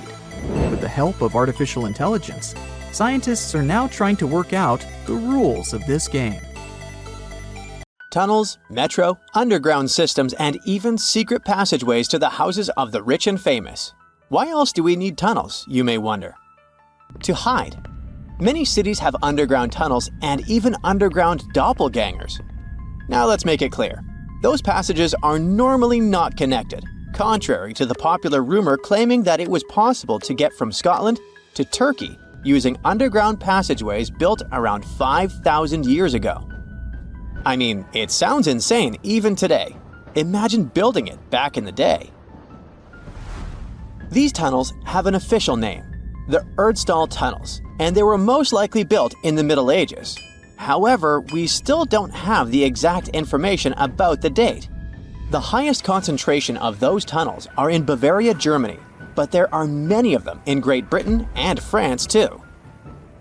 Erdstall tunnels, a unique type of earthen passage found globally, are characterized by their narrow, oval-shaped corridors and tight choke points, known as schlups, or slip-outs. Despite speculation, their purpose remains a mystery. However, some of those tunnels have fireplaces and even vents, which might mean those were used primarily for shelter. Dating back to the Middle Ages, possibly as early as the 12th century, Erdstall tunnels lack archaeological signs and historical records. So it's not a surprise that there are many rumors about their use. Some scientists are sure those were storage spaces, though their narrowness makes this impractical. Another idea is that they provided hiding spots for farmers during tribal raids. However, their single entry point raises doubts about their effectiveness in evading threats. Now, if you're feeling like Indiana Jones and want to venture into those tunnels, you're in luck. A few structures, like the Erdstall Radkobluken in Austria, welcome visitors to explore these enigmatic structures. Most of them are closed to the public eye, though. The origins of Erdstall tunnels remain largely unknown, just like their real functions. And if you think, Hey, it's the 21st century here. We can study pretty much everything. Well, you're wrong. What makes these tunnels hard to study are the tight confines. Traditional surveying methods often prove inadequate in such spaces. To solve this problem, scientists use a handheld device that integrates an RGB camera, a gyroscope, and high-resolution depth sensors, allowing them to capture intricate details of the tunnels. They also use modern techniques like 3D surveying in hopes of uncovering the true origins and purposes of those tunnels. One hypothesis even suggests they may have been poorly conceived dwellings, abandoned when their inadequacies became apparent. Still, not everyone quite agrees with this idea. Other theories suggest they served spiritual purposes, while the most intriguing idea speculates that those tunnels may be remnants of extraterrestrial civilizations. Experts believe they may have been used for practical matters, such as granaries or hiding spots from looters. As we don't have exact info on who built it and when, it may be pretty much anyone, even a sloth. Nope, I'm not a lunatic. Sloths can build giant tunnels. Check this out. In 2009, a farmer in southern Brazil was driving his tractor through a cornfield when it suddenly sank into the ground. He quickly discovered he had broken through the top of an underground tunnel. When researchers came to investigate, they found a tunnel around 6.5 feet high and the same 6.5 feet wide, extending about 50 feet long, right beneath the farmer's house. When they looked closer, they instantly saw deep claw marks on the walls. That was the proof the tunnel wasn't human-made. So that thing the farmer uncovered was a megafauna paleoburrow, a prehistoric tunnel dug by ancient creatures like giant ground sloths or giant armadillos from over 10,000 years ago. I know, it's hard to imagine those beasts, but let me help you. Take a hamster. Now, increase it to the size of an elephant. Don't forget, this 13-foot-tall hamster could also walk on two legs. During their time, around 15 million to 10,000 years ago, many species of sloths and giant armadillos roamed the Americas, some even digging similar tunnels. Today, many of these tunnels are filled with sediment, though some remain clear, similar to the one the farmer discovered. This 2009 find sparked significant interest, leading to the discovery of over 1,500 paleoburrows across southern Brazil, making it the era with the highest concentration of such sites worldwide. But no one knows exactly why there are so many of them in southern Brazil. While some paleoburrows exist throughout South America, none have been found in North America, which is weird since those huge sloths roamed the entire continent. The exact purpose of these large tunnels remains a mystery, but scientists believe they may have served as nursing spaces, temperature regulation, or hibernation areas. Tunnels likely developed over centuries as successive generations of sloths and armadillos expanded them. Now, let's take a look at fugus. No, not the Japanese fatal delicacy, and no, not a town in New Guinea. To see them, we gotta travel to the UK. So fugus are underground structures too, but they don't look exactly like tunnels. They are dry stone structures. They look as if a cave had been decorated with stones from the inside. There are only around 15 of them found so far, and most of them are located in Cornwall. According to the estimates, those tunnels were built about 2,400 years ago, and they're still in pristine condition, which is truly fascinating. I mean, back in the day, people had no cool machinery whatsoever, yet their structures still last. And if you dare to buy an apartment today, well, chances are you won't be too happy about the quality. Going back to our fugus, there's nothing extraordinary about their supposed purpose. They could be used for spiritual purposes, as a place to hide, or a food storage. The latest application, though, is a bit weird. I guess it's not a secret for anyone that England is famous for its excessive humidity. And if you want to store your food properly, you gotta avoid the humidity at all costs. Otherwise, say welcome to mold and fungi. But ancient people weren't dull-witted at all, or they wouldn't have survived, and you and I wouldn't be around now. So they might have adapted those fugus to store just some products, those that already had natural molds in them, assisting in the preservation of perishable food, like milk, butter, and cheese. But hey, those are just speculations. The true reason why they were built remains unknown. What makes fugus unique is that they are intentionally built tunnels, not just excavated mines like those in Wales. They were crafted by digging deep trenches, lining them with stone slabs, covering them with capstones, and then filling over them, all of which took significant time and effort. Still, no matter how hard those were to construct, cities around the globe are often built over intricate tunnel systems, each unique to its location.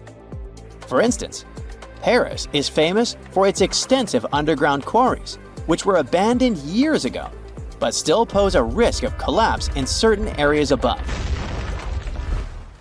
London boasts one of the largest tunnel networks in the world, including many that were specifically created for military purposes. In New York City, there are rumors of secret tunnels, while Los Angeles has old tunnels from the Prohibition era used for speakeasies. Many other cities also have their share of enigmatic tunnels, and surprisingly, Florida is no exception.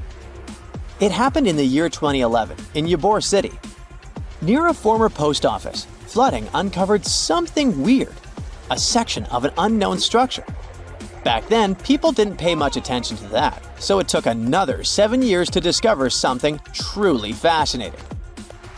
This historic neighborhood was founded in the 1880s, but it remained unknown until 2018 that it also has a hidden tunnel network. We only learned of it because of renovation work. The exact purpose, of course, is unknown, but most scientists are pretty sure that they serve to connect to early gaming spots and the port of Tampa. Figuring out how extensive the tunnel network is tricky. In 2018, a historic home in Seminole Heights revealed locked doors leading to tunnels from the 1920s. One local even said he traveled through a tunnel for 20 minutes. Rumors suggest some tunnels connect to the Hillsborough River and Ybor City. Research is ongoing, but no new info has emerged yet.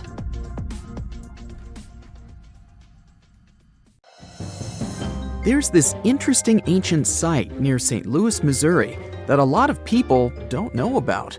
It's called Cahokia, and it used to be a huge city with up to 20,000 people living there back in the 11th century. It's full of these massive earthen mounds that were built by hand, and the biggest one is still there today, at the Cahokia Mound State Historic Site. Even though we don't know everything about this civilization, researchers have been able to piece together some information from the remains they've found. For starters, they found some pretty old teeth at this site. After studying their appearance and structure, scientists suggest that a lot of different indigenous groups lived there. About a third of them came from other areas in the middle of the continent, which they figured out by studying the different levels of various substances in the teeth. And get this, the way the mounds are arranged shows that this was actually a planned-out city, not just a bunch of villages grouped together. The rulers lived on top of the mounds, while everyone else lived in other structures. It's amazing to think that they were doing things like farming, hunting, logging, pottery, and weaving, all within this one giant city. Right in the middle of Cahokia, there was this giant mound that was about 100 feet tall, and around it, there was this huge wooden fence. Inside the fence was the city center, which had a big open space called a plaza. Archaeologists think that the plaza was designed to represent the 4 cardinal directions of the world. It was like the people who built it wanted to create a place that was in harmony with the universe. The center of the city was where they held ceremonies and events, and it was such a big deal that people from outside Cahokia would come to be a part of them too. What became of this city? Hard to tell. Some people think that the reason it fell apart is that they cut down too many trees and the land got all messed up. Other scientists believe that's not true because the soil was still in pretty good shape after the city was gone. The Europeans were not even around at that time, so they couldn't have influenced the downfall of Cahokia either. There's also one theory that suggests there were fights with other communities that caused the city to collapse. These days, there are over 65 preserved mounds, and you can even climb the steps of the tallest one. The best part is that local authorities are thinking of making it a national park, so you should totally plan to visit before it gets too crowded. Mohenjo-daro is another lost ancient city that's still surrounded by mystery.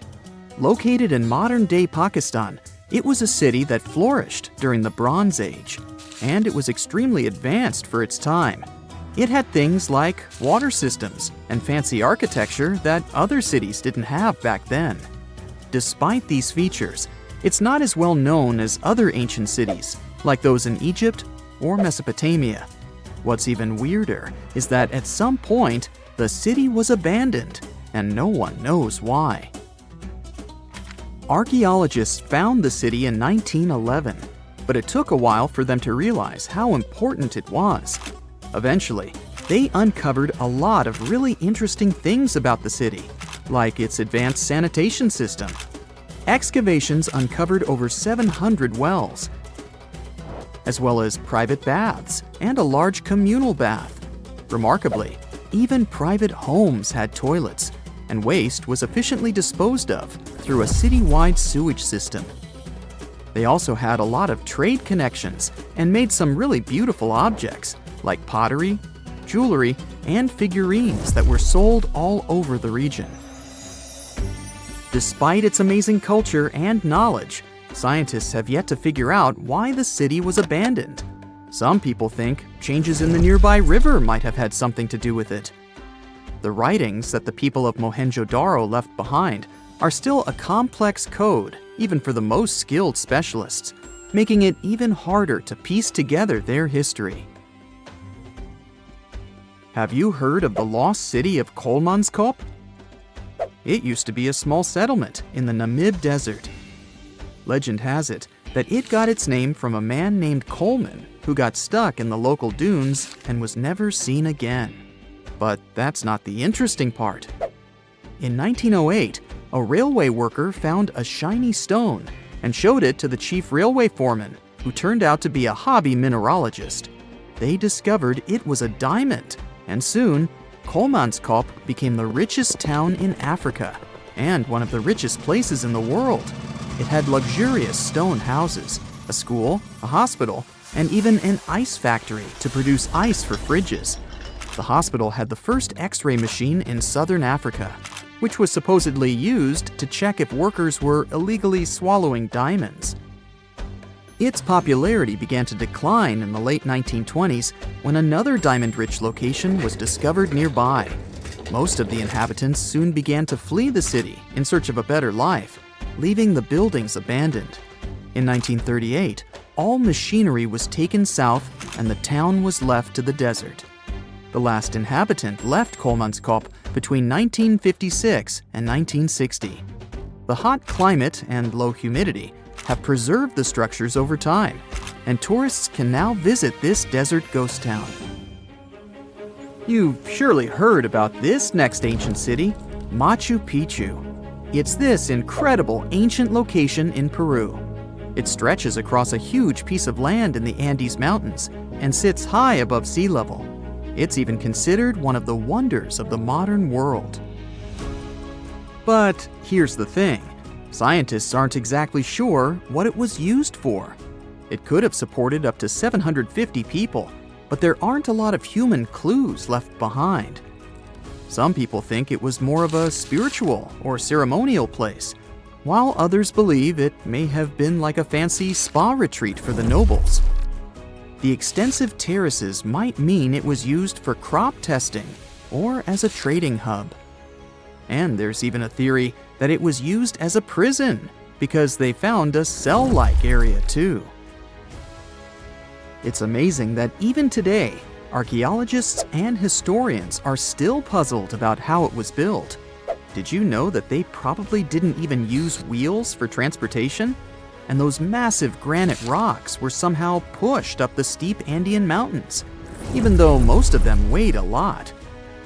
Some historians think that hundreds of people worked together to push each rock up the peak. The huge stones at Machu Picchu are also so close together that you can't see any cracks between them. It's pretty cool because it also makes the area safe during earthquakes, which is important since Peru is a shaky country. But how did the stones stay put during all those quakes? They actually move a little bit, but then they go back to their original spot, almost like they're dancing. Some people think wet wooden wedges were used to keep them in place, but that doesn't really add up, considering how big the structures are. Locals back then also seem to have built Machu Picchu without using any pack animals or iron tools. They had to sculpt and put everything together using mostly their hands. Plus, the citadel is built on a fault, so they had to move a bunch of stone and earth to make it flat.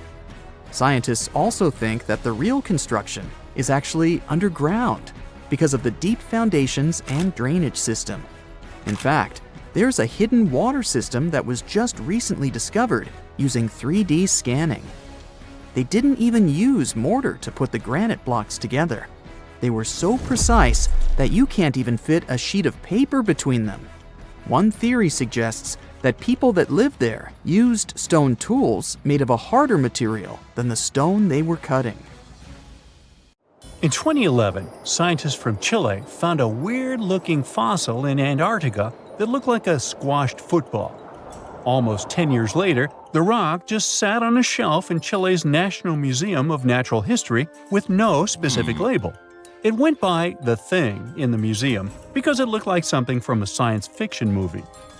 When the scientists finally got their hands on the strange fossil, it turned out it was actually a giant softshell egg from around 66 million years ago. This one is more than 11 inches long and 7 inches wide. A regular chicken egg is just 2.5 inches long, and an ostrich egg is almost 6 inches long for comparison. So, The Thing won the title of the biggest softshell egg ever found and the second largest egg of any animal we know of. The only bigger egg that was ever found was that of the extinct Madagascar elephant bird, which is also 1.5 times as tall as Michael Jordan. The bird, not the egg. The Antarctic egg is also special because it's the first fossil ever found in this part of the world. So, whoever left it there must have been one big creature, probably a giant sea turtle that lived long ago, like a mosasaur. This is surprising because most scientists thought these creatures didn't even lay eggs, so this discovery could change what we know about them. The egg is also unique because it has a thin eggshell and no pores, which is totally different from most dinosaur eggs. It actually looks more like the eggs of lizards and snakes, but it came from a giant creature related to these animals. No known dinosaurs or flying reptiles from that time and place were big enough to lay such a huge egg, so it must have been a mosasaur after all. But we can't be 100% sure. Scientists did a lot of work and studied 259 types of living reptiles, like lizards and snakes, and their eggs. From this, they figured out that the mommy who laid the egg was probably at least 23 feet long, not counting her tail. During the late Cretaceous period, this part of Antarctica might have been like a nursery. Paleontologists have found bones of tiny mosasaurs and plesiosaurs in the same area, along with bones from the grown-up ones. Archaeologists in Norway made another cool but literally discovery and found dozens of arrows that had been hidden in ice for 6,000 years. They were melting out of a large ice patch in the high mountains, covering an area of about 45 football fields. In 2014 and 2016, when the summers were extra warm, scientists went to an ice patch called Langfoni to look around. They also found lots of reindeer bones and antlers there. Some of the arrows were whole and some in pieces, along with 5 arrowheads around the melting ice patch. This is more arrows than have been found at any other frozen site in the world. Some of the 68 found arrows date back to the Neolithic period, and the newest ones are from the 14th century of the Common Era. Ice is like the perfect time machine that can preserve whatever ends up there in an almost perfect condition. Langfontein became famous as one of the first ice patch sites after a local hiker found a 3,300-year-old leather shoe right next to its edge.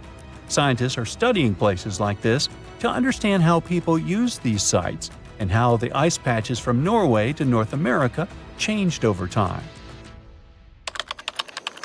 Now, once upon a time, around 32,000 years ago, to be exact, a squirrel buried some seeds near a river in Siberia. Am I the only one getting the Ice Age vibes? Anyway, these seeds belong to a plant with cute white flowers. Thousands of years later, a group of scientists found these seeds buried deep in the frozen ground, about as far down as a 12-story building is tall. The seeds were surrounded by ice and bones of animals like mammoths, bison, and woolly rhinoceroses. The mature seeds had been damaged, maybe by some squirrel, but some of the younger seeds still had good plant parts inside them. The scientists carefully took those out and put them in small containers to help them grow. And here comes the coolest part. They were able to grow the plants. Their flowers were shaped a little differently from the flowers of the same plant that grows today. After a year, the Ice Age plant even made new seeds. Based on this, the scientists suggested that permafrost could be a depository for an ancient gene pool, and we could find extinct species there and bring them back to life. Scientists on an icebreaker in Antarctica were looking for whales, but found something way more unusual. The camera behind the ship, which is as heavy as a car, detected 16 million icefish nests on the floor of the Weddell Sea. The nests were located about every 10 inches in all directions and covered an area of 93 square miles, which is slightly bigger than the whole of Washington, D.C. The colony even had a distinct border, which was a line in the sand. The scientists were in the area because they were studying a special spot in the ocean where the water was a little warmer than the water around it. In this warmer water, they found tiny animals called zooplankton near the top. When the young icefish hatch, they swim up to this area to eat the zooplankton before going back down to the seafloor to grow up and have their own offspring. Since there was so much food, it made sense to see icefish in this warm water. But they didn't expect to find such a huge number of icefish nests, much more than anyone had ever seen before. New Zealand's Antarctic Heritage Fund found some old photo negatives in a hut in Antarctica. They turned out to be unique images from the Ross Sea Party. It was a famous failed expedition led by Ernest Shackleton. He wanted to become the first person to cross Antarctica by land, from the Weddell Sea to the Ross Sea, passing through the South Pole. But things went wrong when their ship, the Aurora, was blown out to sea. They had to use the hut from another explorer, Captain Robert Falcon Scott. His goal was to be the first person to reach the North Pole, but sadly, he didn't succeed either. The negatives were made of cellulose nitrate and were found stuck together in the small box. The Trust took the negatives back to New Zealand, where they carefully separated them and discovered 22 hidden images. Many of the photos were damaged, but the Trust could still recognize some familiar places around McMurdo Sound, a well-known area in Antarctica. No one knows for sure who took the pictures. In December 2021, some scientists noticed a strange mark on the Larsen Ice Shelf, a giant sheet of ice off the eastern coast of Antarctica. They thought it might be a river flowing under the ice, so they drilled down over 1,600 feet to check it out. They expected to find water, but they didn't expect to see that the water was full of fast-moving creatures called amphipods. The scientists also found that the water in the underground river had unusual layers of currents moving in different directions, which they still don't fully understand. Another surprising thing happened during their research. On December 20th of the same year, a volcano erupted far away in Tonga, and the pressure waves from the eruption were detected all the way down in the ice river in Antarctica. It shows how everything on our planet is connected, even in the most distant places. Listen to this. Neanderthal fiber technology. Nope, I'm not joking. The concept is real. In 2020, a team of scientists published a paper that redefined the way we saw our closest ancestors. A find in France changed archaeology forever, and it wasn't the first time something like this had happened. But let me start from the beginning. Neanderthals. For a long time, they fit the image of the typical cavemen. If you are now thinking of someone like Fred Flintstone, you wouldn't be much wrong. What was the reason behind this stereotype? When did we start believing that Neanderthals were not the brightest tools in the shed of evolution? In comes William King, a 19th century British geologist. He was the man who named the Neanderthals. Based on the bones King found, the scientist declared the species not intelligent, and this image stuck with the Neanderthals for centuries to come. But a piece of string, just a quarter of an inch long, changed everything. A small, dry river valley, Abri du Maras, was the place of the great find. Archaeologists unearthed a cord fragment next to a stone tool. Such twisted fibers could have been used for everything from making clothes to fishing nets. In prehistory, this was some advanced tech, and the Neanderthals seemed to have mastered it. Scientists already knew that these early humans made tar from birch bark, and that they produced shell beads. There's even evidence of Neanderthal art. They were definitely not primitive. The string section and similar finds are changing the way we perceive our ancestors. The world of archaeology is constantly changing. Take the pyramids in Egypt, for example. Turns out, they weren't really built by an army of people who the pharaoh made work until they passed out. Herodotus, the famous Greek historian, was the man who started the confusion.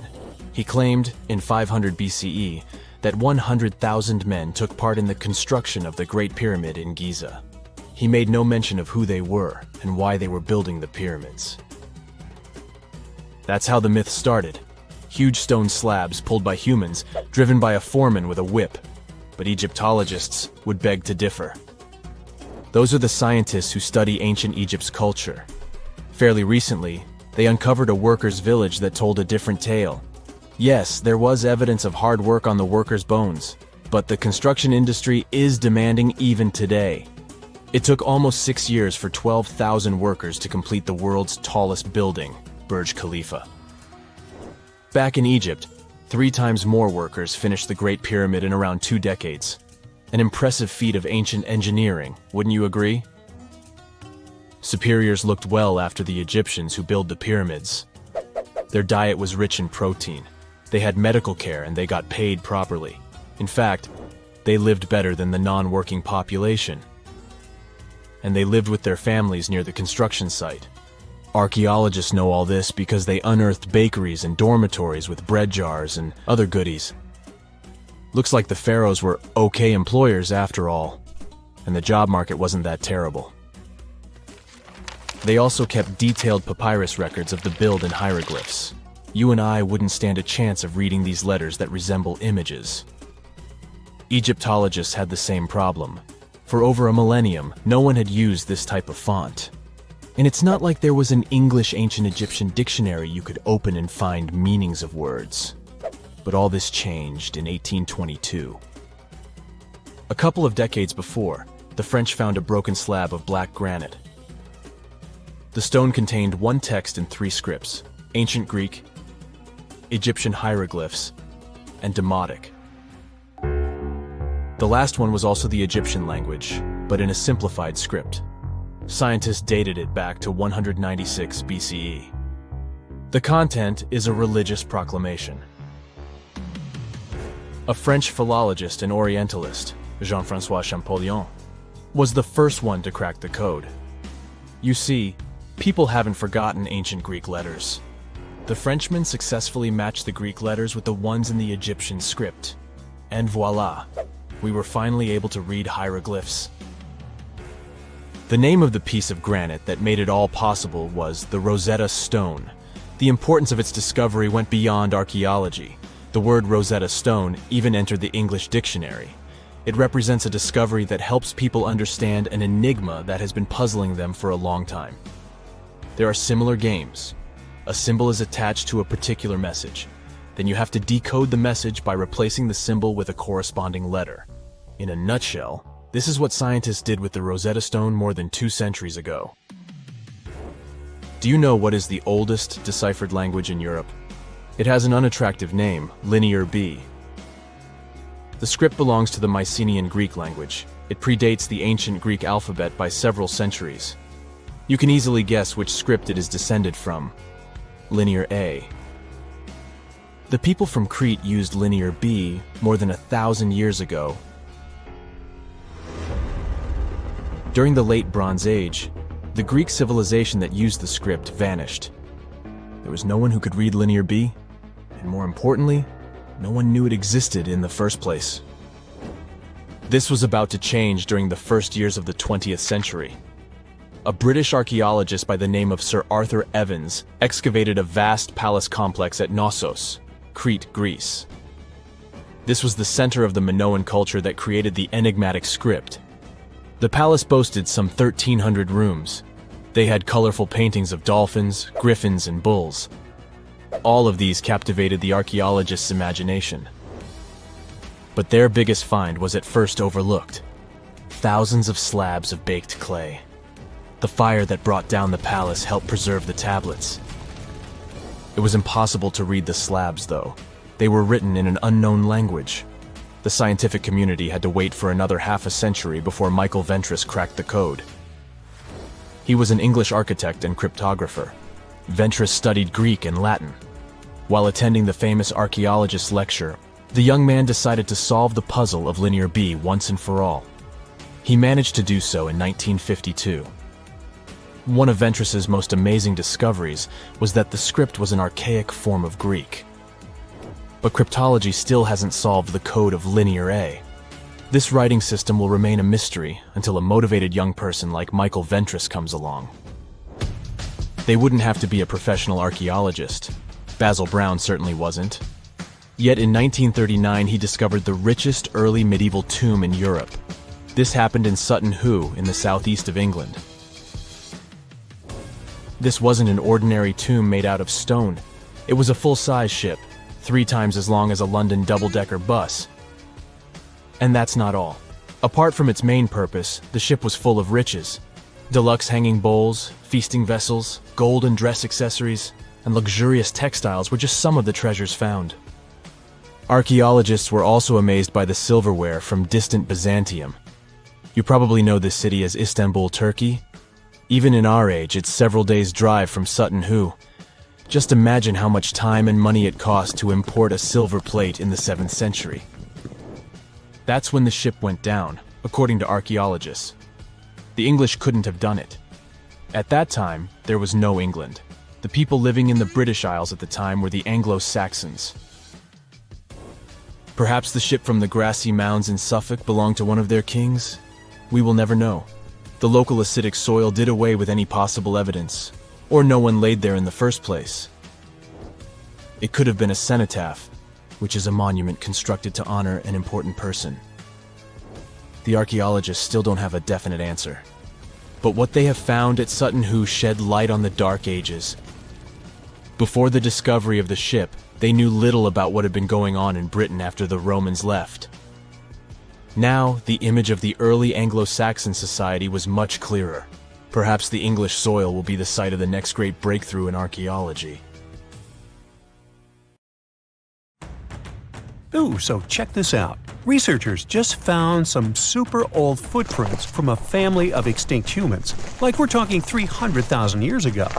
The prints belong to a group of Homo heidelbergensis. Ooh, that's a tough one, but I nailed it. So those dudes were pretty advanced for their time. They were building homes and hunting big animals. But unfortunately, they couldn't handle climate change and disappeared about 28,000 years ago. No, they weren't sissies, trust me. The weather was really tough back then, and they couldn't just go grab a down jacket like you do. So, the University of Tübingen crew made the discovery in Germany, where they found the perfectly preserved prints in a forest by a lake. Apparently, elephants, rhinos, and other critters used to come relax by the lake, and so did this Heidelberg family. The scientists believe they were probably just a family outing rather than a group of adult hunters, since there were little kid footprints too. And depending on the season, they could munch on plants, fruits, leaves, shoots, and mushrooms around the lake. Experts even found tracks from an extinct elephant species that used to weigh up to 13 tons. Now, can you imagine seeing one of those in person? Just so you know, 13 tons is about 45 times as heavy as a pig. Oink. They were digging around in Stonehenge when they stumbled upon some elephant tracks that were 21 inches long. That's like the length of a really big ruler. They even found wood fragments in the ruts that the elephants had left behind. But wait, there's more. They also found a rhino print from the Pleistocene era, which is pretty wild. It's the first time they found a footprint from this particular species in Europe. Who knew rhinos had such big feet? Except those whom the rhino stepped on. Meanwhile, over in New Mexico, some British and American archaeologists found some ancient human footprints that date back 23,000 years. They used radiocarbon dating to figure out when these footprints were made, and it turns out they were stomped into the mud during the last glacial maximum. That's when ice sheets covered much of North America and sea levels were lower than they are now. Now, we've always thought that humans first made their way to North America between 13,000 and 16,000 years ago. But these footprints suggest that our ancestors were wandering around way earlier than that. Some people even think that humans might have been hanging out in North America as far back as 33,000 years ago, although not everyone is convinced. Alrighty, if there were footprints, there must have also been some shoes too, am I right? Well, researchers may not have found signature Gucci loafers, even though they've been around since 1953, but they did find a cave in Armenia full of ancient artifacts from the Copper Age. And guess what? Those artifacts included a seriously well-preserved shoe that's now the oldest footwear ever found. That footwear was made from a single piece of cowhide leather, which is pretty rare today, despite all the fancy schmancy technological upgrades we've got today. Talk about premium quality. Currently, the coolest modern-day designer shoes are trying to copy this hole-cut technique.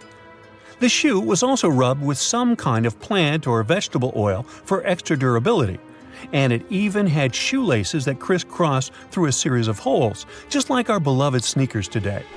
The shoe was about the size of a woman's US 7, so we're guessing it was tailor-made for some fancy-pants wealthy person.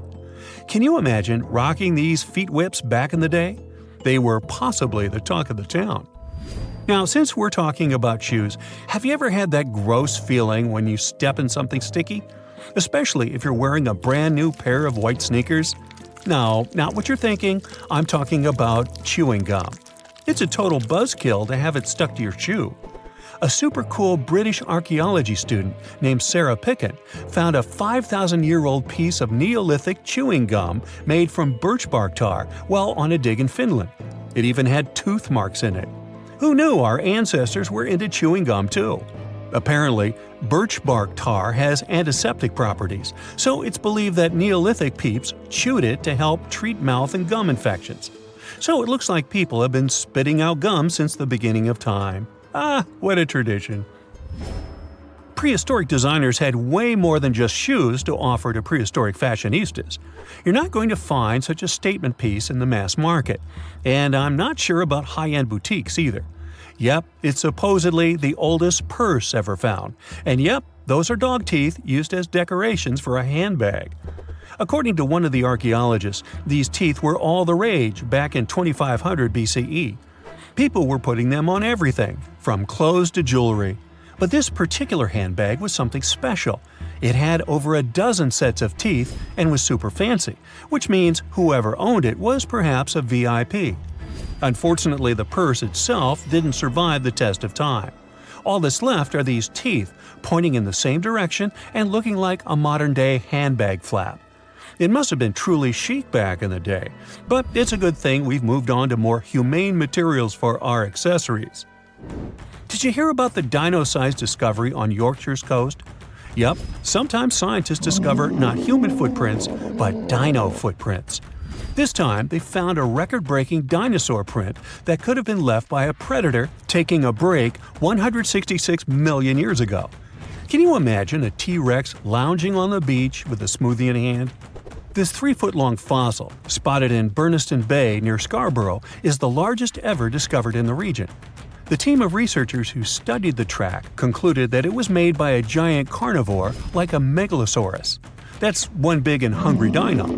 The footprint is the largest made by a theropod, which is a group of bipedal dinosaurs that includes the infamous Tyrannosaurus rex. So, we're talking about some seriously big and scary creatures here. A paleontologist from the University of Manchester said the discovery had shed new light on the behavior of these carnivorous giants. Apparently, features of the footprint suggest that this large predator was squatting down before standing up. Maybe it was doing some yoga or taking a bathroom break. Who knows? Another archaeologist, Marie Woods, stumbled across the print while collecting shellfish on the shore. She said she couldn't believe what she was looking at. I mean, who would expect to find a giant dinosaur print while picking up some clams? It's lucky that Ms. Woods and Rob Taylor, a local fossil collector, rescued the fragile print from the shoreline. Experts warned that it was at risk of being lost to erosion or landslides. Now, plans are in motion for the footprint to go on public display at the Rotunda Museum in Scarborough. But there's some more dino-mite news. Several drought conditions in Texas have revealed ancient dinosaur footprints that are over 100 million years old. Multiple dinosaur tracks belong to the dinos were recently discovered at Dinosaur Valley State Park in northwest Texas. The droughts have caused a river running through central Texas to dry up almost entirely, which is how these prehistoric prints were finally uncovered. This guy was a real beast, measuring 15 feet and weighing in at 7 tons. It used to roam the area over 113 million years ago, according to the state park. About 60 prints from this dino have been revealed due to the drought, with an estimated 140 tracks from the dinosaur in total. But that's not all. Prints from Sauroposeidon were also discovered. This creature was a massive 66 feet long and weighed about 48 tons when fully matured. Experts believe that the Acrocanthosaurus preyed on Sauroposeidon, which explains why their prints were found together. There's a weird thing though. Sauroposeidon was bigger than Acrocanthosaurus. Can any professors please explain to me why the smaller dude would munch on the bigger one? Something exciting and kinda unexpected popped out among the rocks of the Ica Valley in Peru. The bones of a really old whale that lived almost 40 million years ago. At first, no one was really impressed because the bones they found were big and weirdly shaped, so people just thought they were looking at giant boulders. I mean, that's cool too, but things got way better when they realized those were the remains of a very large ancient animal that roamed along the coast of ancient Peru. Plus, it was probably the heaviest creature that ever lived. Sorry, blue whale, I know you worked hard to get to the top. The length of over 100 feet and weight of more than 200 tons brought you the status of the biggest animal on our planet. But it seems you've held the title long enough. Time to hand it over to our next candidate, and that one's really gigantic. This ocean beast was probably shorter than the blue whale, but heavier, with a weight that could be between 93 tons and 370 tons. If it's closer to the higher number, it'll make Perseus the biggest animal ever known to have lived on Earth. And it seems its weight was the result of having extremely thick, dense bones. You can see such bones today in manatees or some other early whales. Dense bones are a great tool for such marine mammals. This feature makes them heavy and allows them to stay submerged most of the time. But at the same time, if their body was too heavy, they would end up sinking all the time and they would waste too much energy to move back up to the surface. So, to avoid sinking, marine mammals need to have enough lighter tissues, like muscles and fat, to help them float in the water without using too much energy. Now, scientists didn't have the whole skeleton, which makes it hard to tell how big the animal was, but they used the ratio of the heavy bones to the lighter tissues in other marine mammals to estimate the overall weight of this giant ancient whale.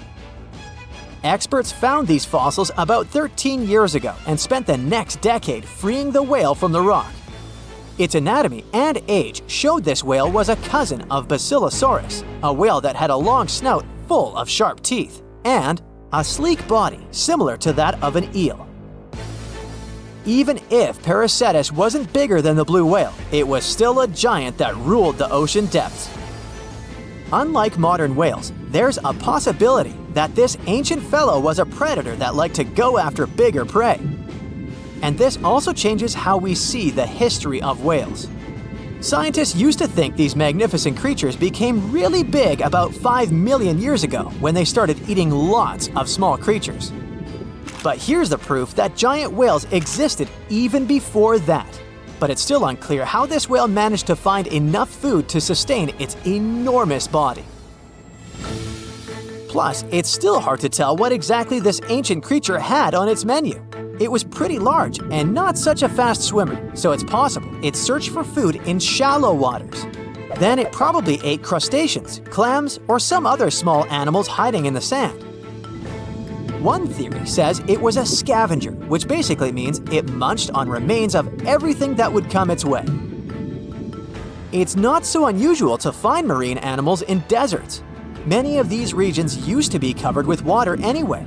The Sahara in Africa is a perfect example. About 50 to 100 million years ago, this was not a dry desert, but a shallow saltwater body called the Trans-Saharan Seaway. The land is not wet there anymore, of course, but people who lived in that area knew about it because they used to find old shells across the desert. The sea was about 164 feet deep. That sounds enough for a nice swim. Some would say this area looked like modern Puerto Rico, with lots of sun and shallow water. Mangrove forests were a common thing as well as seafloors covered with mollusks, like snails and clams. The marine sediment that was left behind after the sea had dried up is full of different fossils. And the animal that lived in that ancient underwater world didn't look friendly. Plus, they were much bigger than their relatives from modern times, so a regular-sized human would end up as a snack, not even a whole meal. Normally, when animals live on small islands, they can become much bigger than their relatives from the mainland. This is something we call island gigantism, and it happens because there are more resources or fewer predators on islands. Maybe the same thing happened in the Trans-Saharan Seaway. Even though it wasn't an actual island, the water moved in and out, which created little pockets of water. And specific conditions in these pockets might have helped animals grow bigger. So we're talking about giant sea snakes, catfish, and fish that no longer exist today. One had incredibly strong jaws, and the animal used them to eat hard things and even crush shells. Their teeth showed they were fierce predators other animals had every reason to be afraid of. They went through some changes when it came to diet, similar to some types of piranhas. And the competition to get to the top of the food chain wasn't a joke. Not when there were also such large predators as sharks, crocodiles, and ancient relatives of elephants. Sahara went through different phases. If you could use a time machine and take a peek at Earth's largest hot desert as it was about 6,000 years ago, you wouldn't have to struggle with sand and heat. You'd have a nice walk through a green and pretty lush place. In the past, people who lived in that area didn't leave drawings on cave walls that showed camels, sand dunes, and scorpions. All those things you'd see in today's Sahara. Instead, they drew crocodiles. That's additional evidence that the Sahara used to have a lot of water and plants enough to support these big yet scary animals. Around 3 billion years ago, Earth might have been mostly covered with water.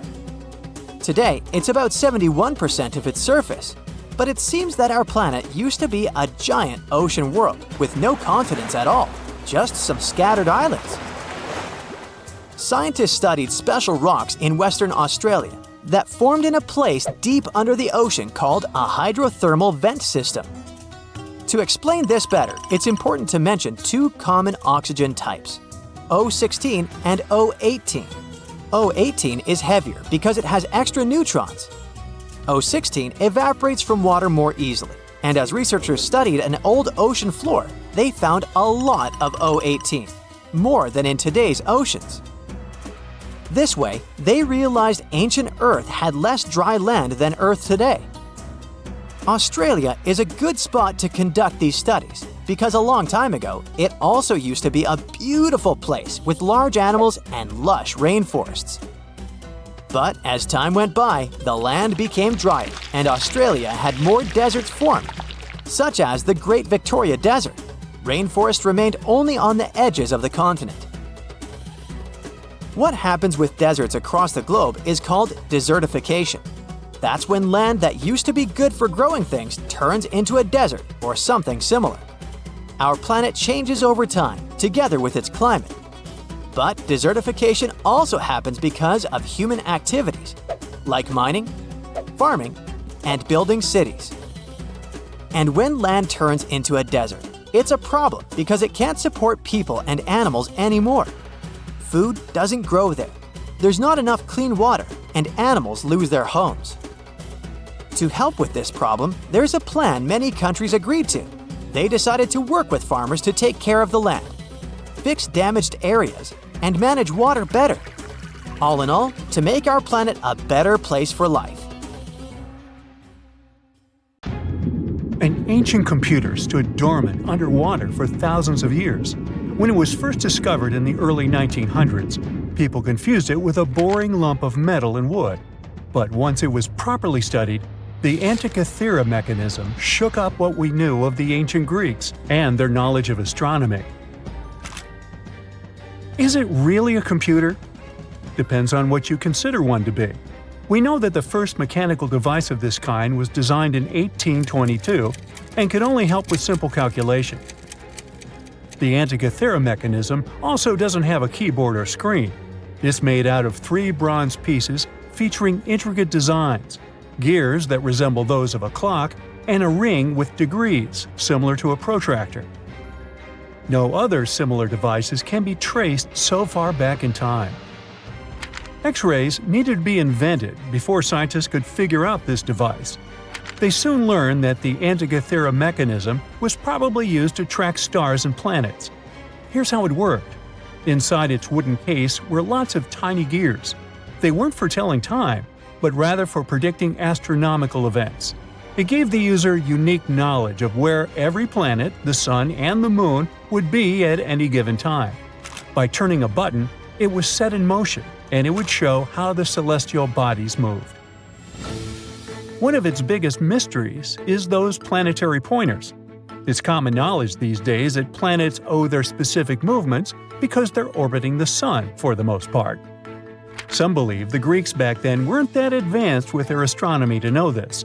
A few ancient Greek scholars proposed the idea of the sun being at the center of the known universe, but it wasn't a widely accepted theory. The reason why is simple. If the Earth was spinning on its axis and revolving around the sun, why can't we feel it move?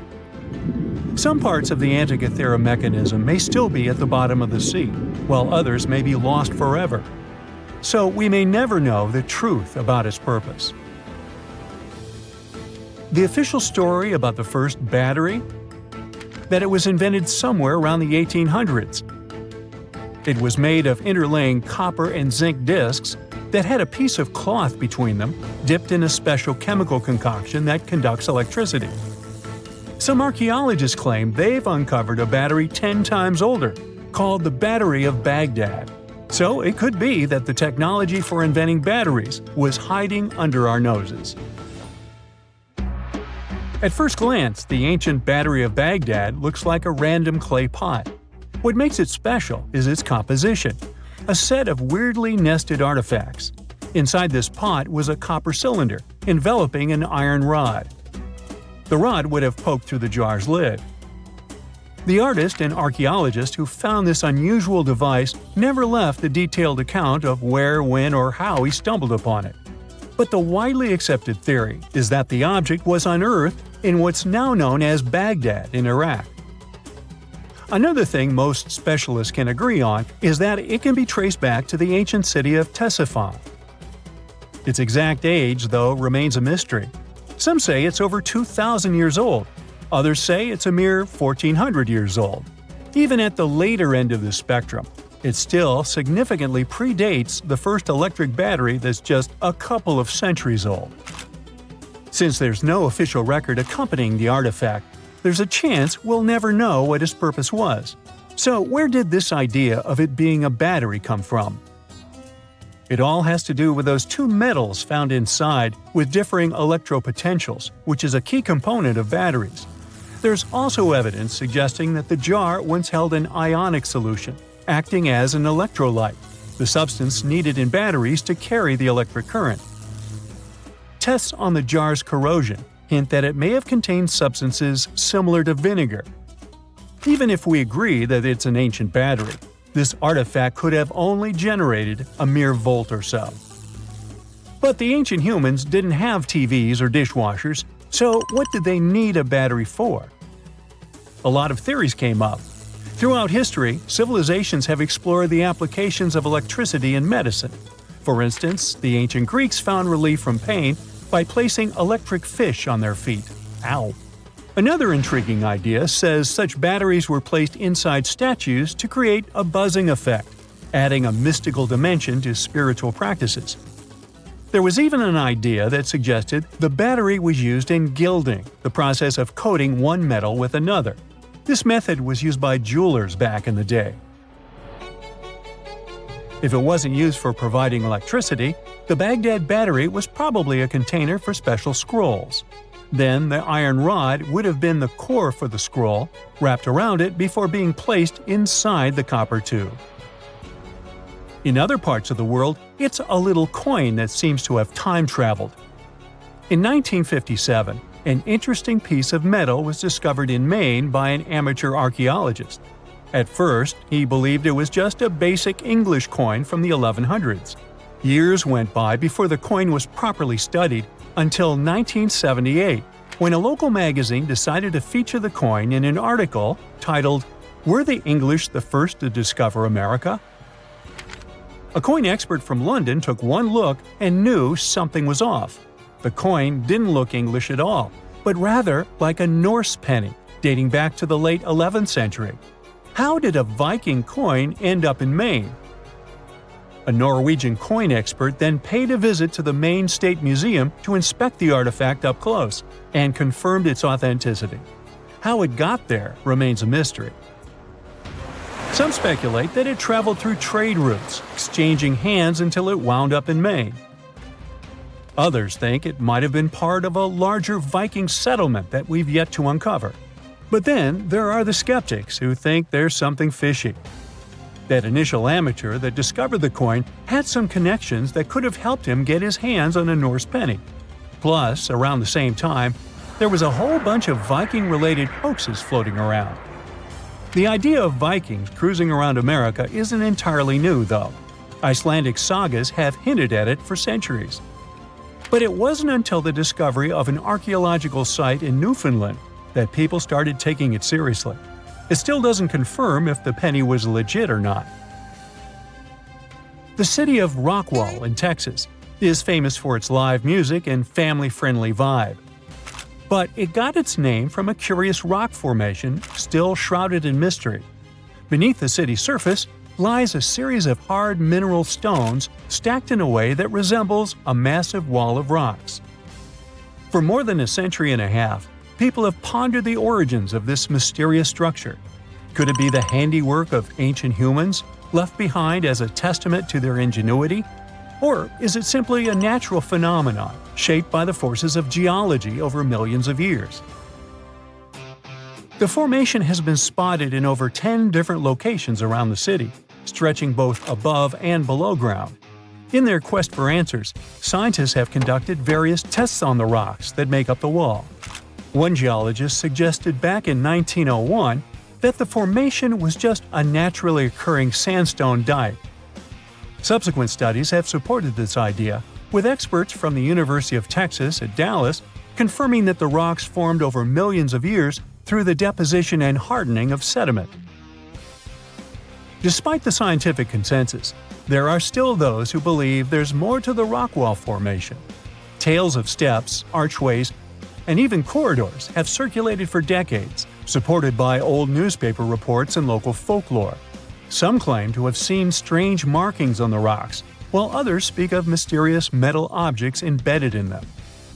The scientific explanation could be that the supposed steps and archways are likely just illusions created by the natural fracturing of the rock. As for the metal objects, it's believed they are simply concentrations of iron-bearing minerals. It doesn't explicitly show ancient humans put them there. Whether the rock wall formation was crafted by ancient hands or shaped by natural forces, it remains a cherished part of rock wall's identity.